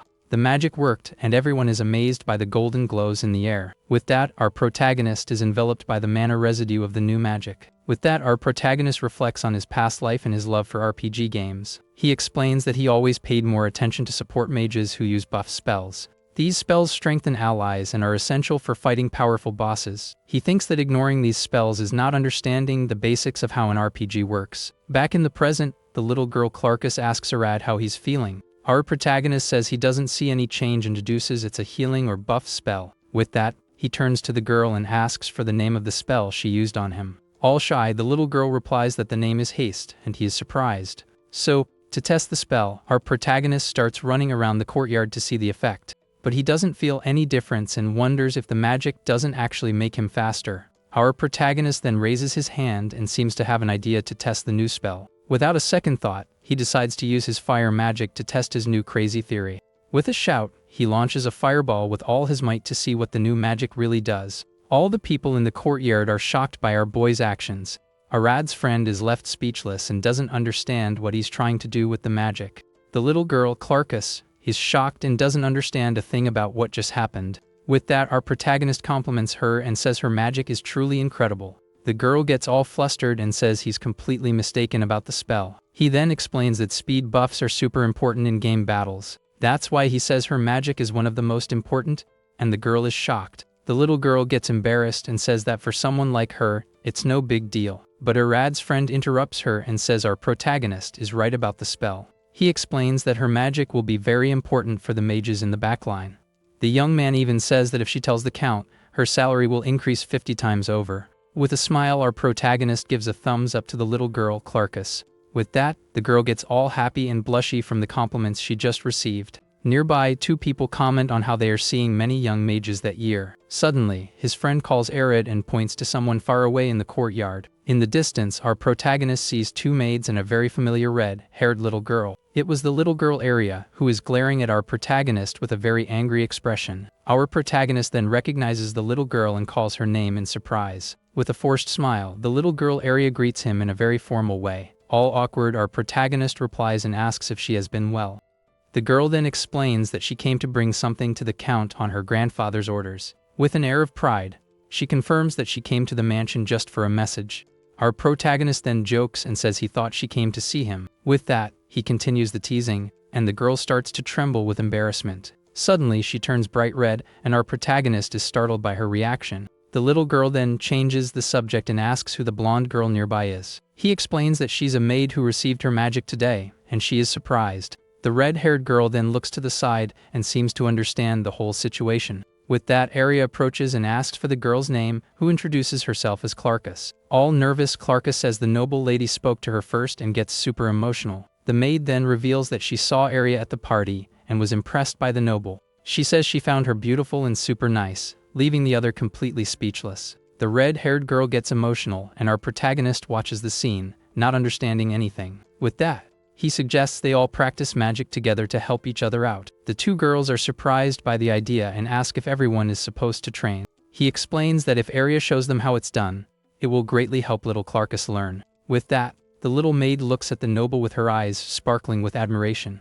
Arya gets all proud of being called a senior, and a little smile appears on her face. She then turns and says that if he insists so much, she has no choice but to accept. With an air of superiority, she accepts the invitation, and our protagonist smiles at the result. Arya celebrates, and the maid thanks her, while the noble says to start the training. Our protagonist then reflects that Arya is a person who takes good care of those around her. He thinks that all her confidence must come from all the effort she puts into her training. Suddenly, his friend pokes him, and our protagonist remembers that her family is also noble. He thinks her title must come from an ancient magic, and his friend asks about him. The young man says that noble attitude can wait and that he is more mature than he seems. At that moment, the sound of footsteps catches the attention of the entire group in the courtyard. Suddenly, Count Barton appears and comments that everyone seems to be having a lot of fun.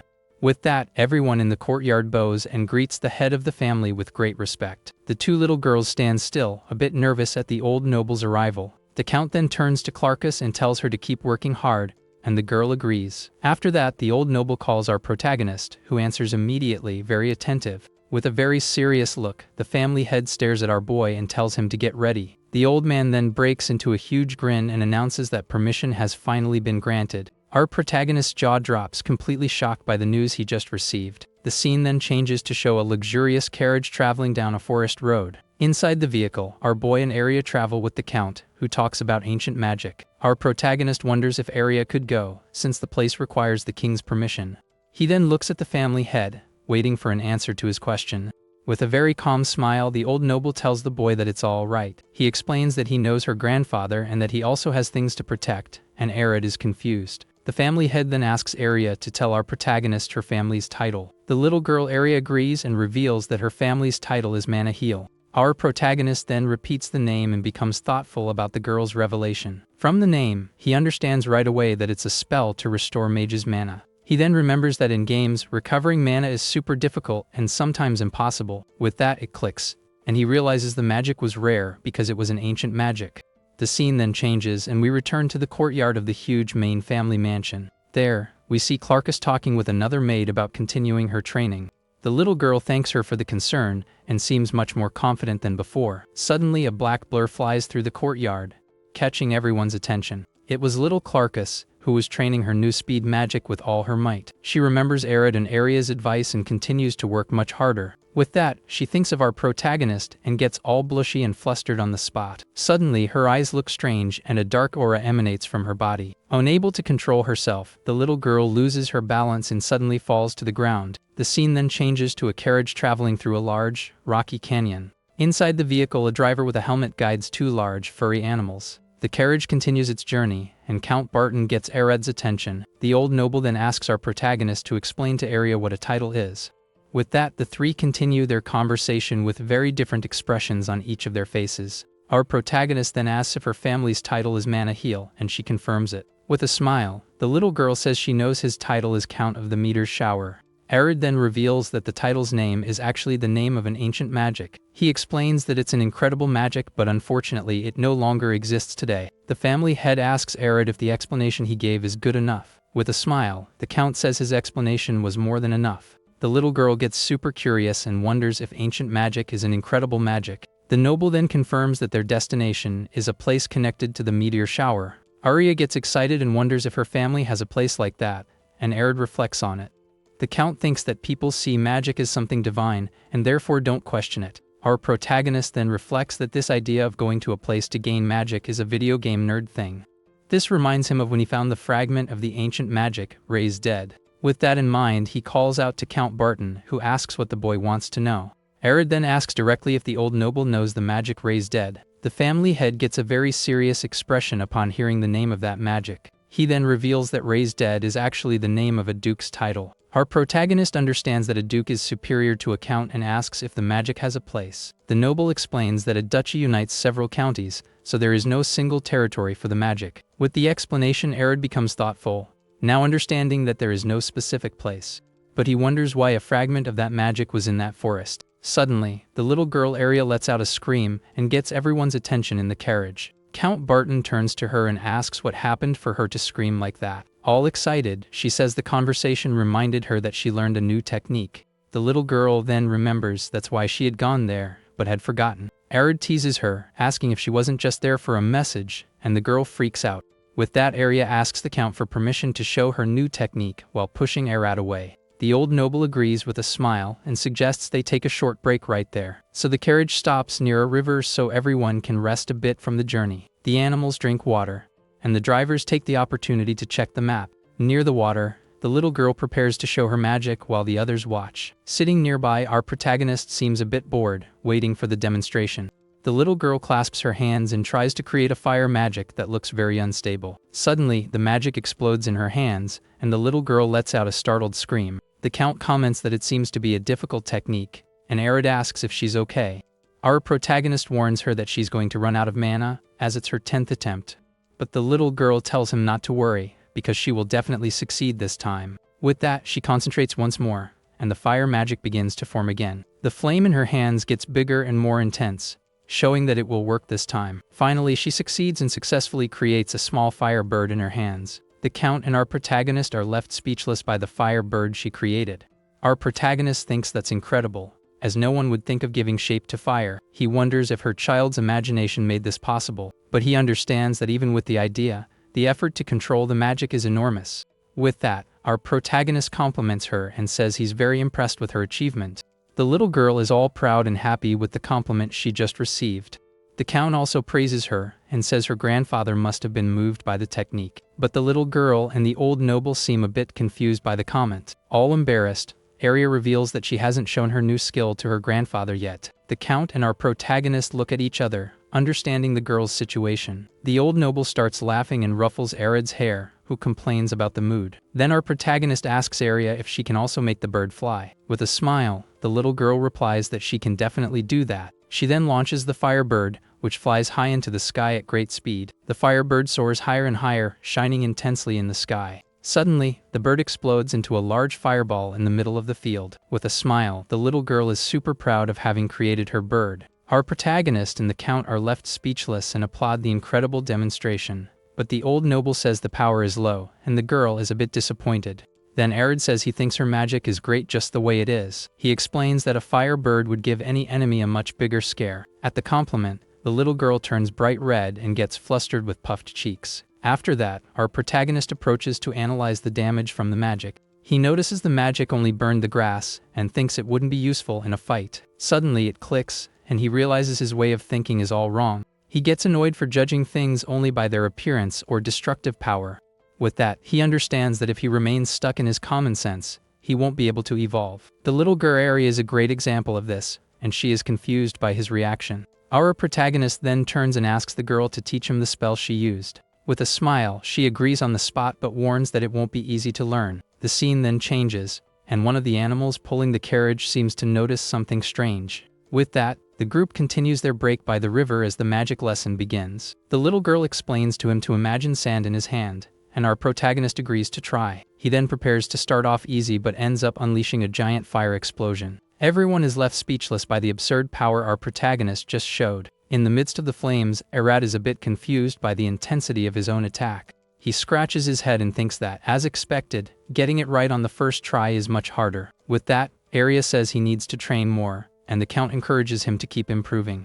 But they had no idea of the danger that awaited them, or that Clarkus was in trouble. Inside the carriage, our protagonist shows his new ice ability to Arya. With a glow in his hand, he is amazed by the power he just learned. The little girl is then impressed and compliments the ice sculpture he made. With that, he creates several ice sculptures, showing his great control skill. Even Count Barton praises him and says our protagonist has a great talent for magic. Our protagonist then gets a bit nervous and decides to try something much more difficult. With Arya's help, he tries to control a small flame in his hands. He then realizes that fire is much harder to control than ice. Seeing his difficulty, the little girl decides to give our boy some advice. She then suggests he imagine a shape that is very familiar to him.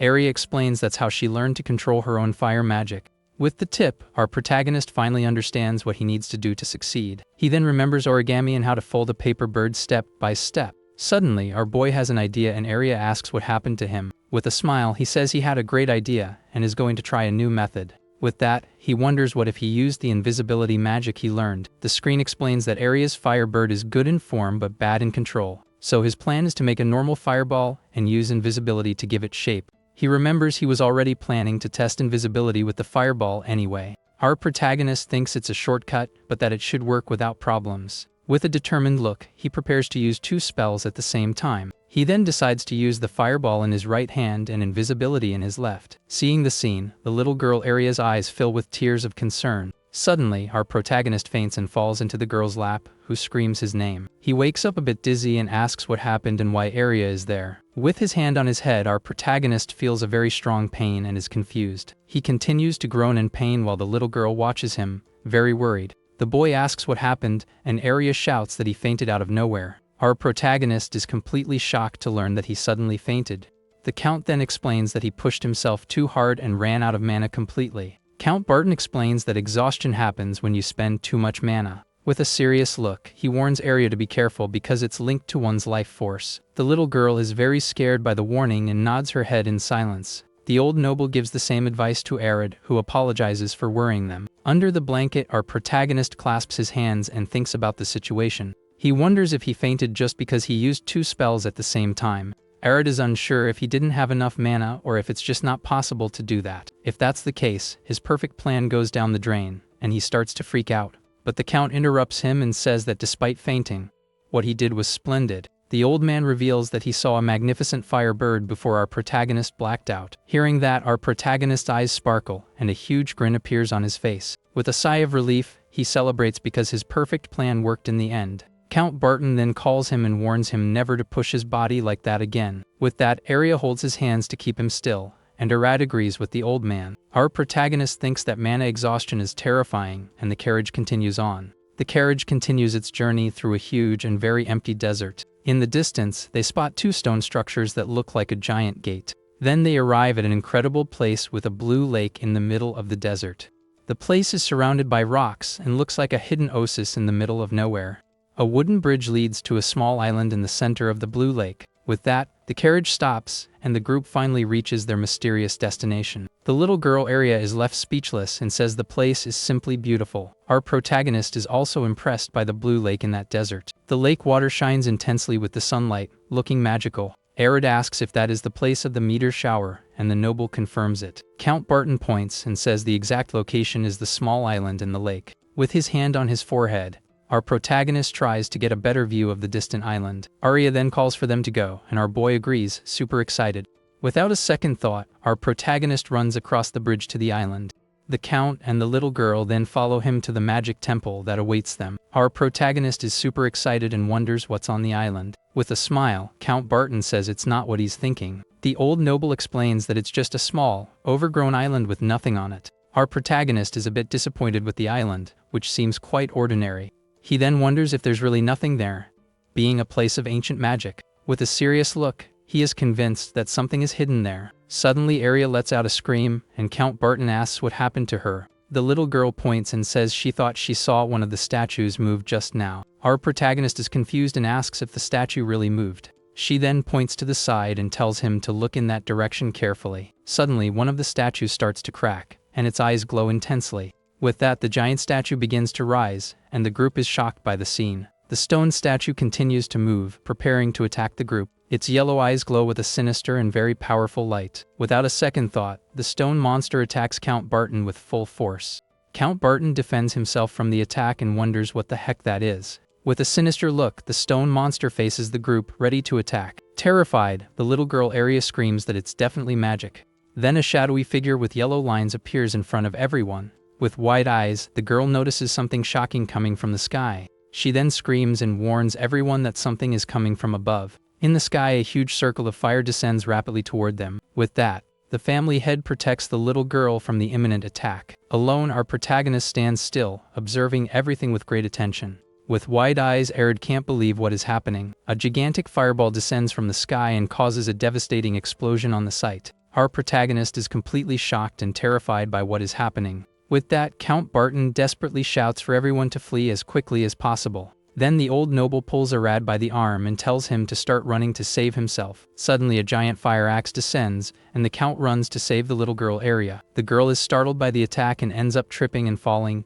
unable to move. Seeing the scene, the family head runs desperately, shouting the girl's name to save her. But our protagonist is faster and throws himself to get Arya out of the attack's path. Count Barton then shouts Arya's name, very worried about the boy's safety. With the girl in his arms, our protagonist runs to escape the imminent attack. The fire axe then hits the ground and causes a simply gigantic explosion. Count Barton faces all the danger with a serious and determined look. With that, the old noble summons a powerful water magic to defend himself from the attack. A very heavy rain begins to fall and extinguishes all the flames that were there. The lake water then begins to rise, showing the incredible power of the family head. After the Count's water magic, the bridge is covered in steam everywhere. In the middle of all the smoke, a mysterious figure appears far away in the fog. With a bump on his head, Arya worriedly asks if the little girl Arya is okay. Our protagonist then realizes she's just dizzy but not really hurt.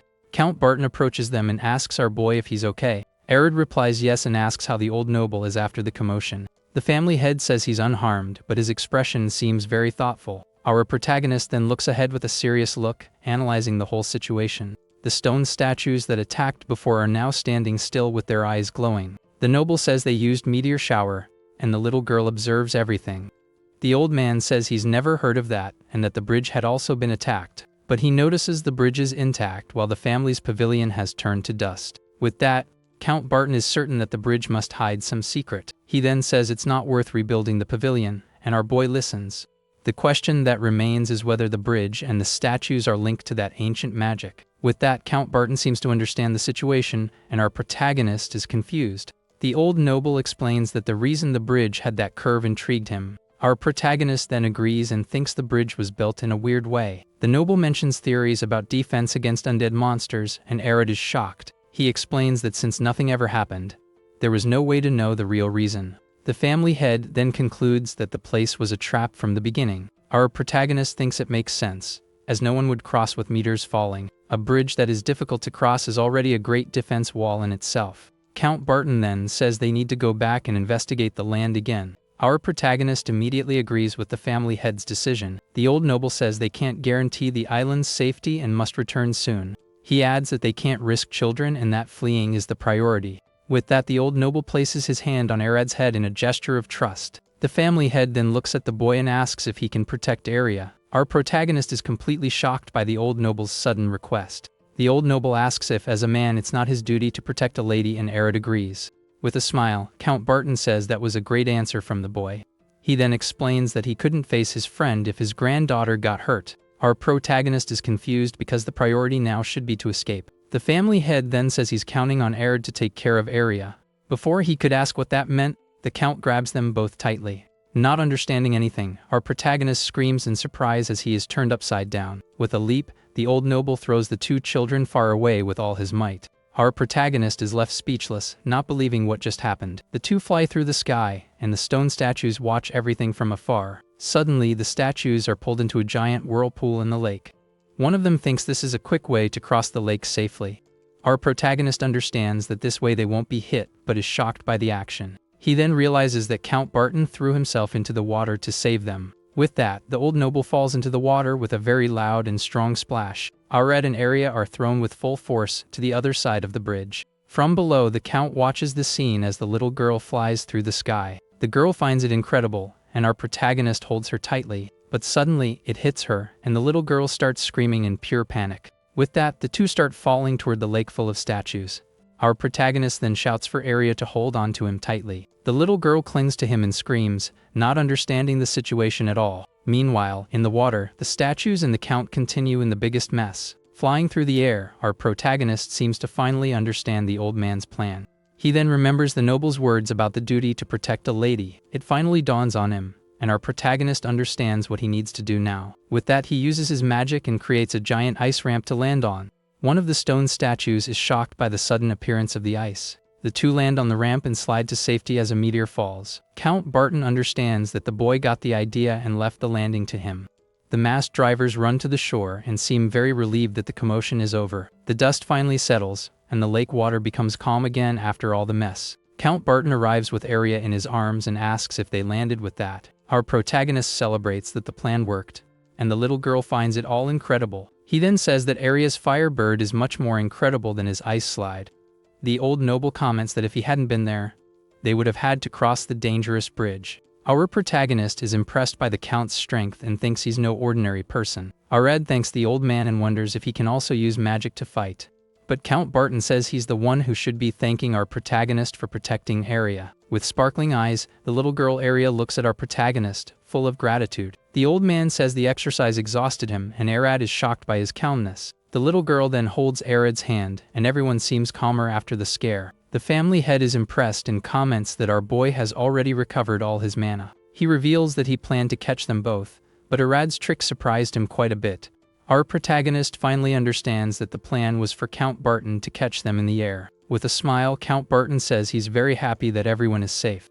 He then warns that they need to get out of there as quickly as possible, and everyone agrees. With that, the group decides it's better to retreat and leave the dangerous place behind. Our protagonist then looks back and observes the ice ramp he created. One of the drivers then calls him to hurry up, and our boy agrees, somewhat distracted. He remembers that in that brief moment, he was able to see the residue of the ancient magic. The scene then changes and shows the group arriving back at the mansion at night. A head maid greets them back with a lantern in her hand and a serious look. Count Barton yawns sleepily, and the little girl Arya jokes about the old man's situation. The maid then asks her master if anything bad happened on the trip. With that, she approaches and whispers something that leaves them both quite shocked. She reveals that little Clarkus fainted, and the old noble is very surprised by the news. The maid adds that her condition is critical, and the two are terrified.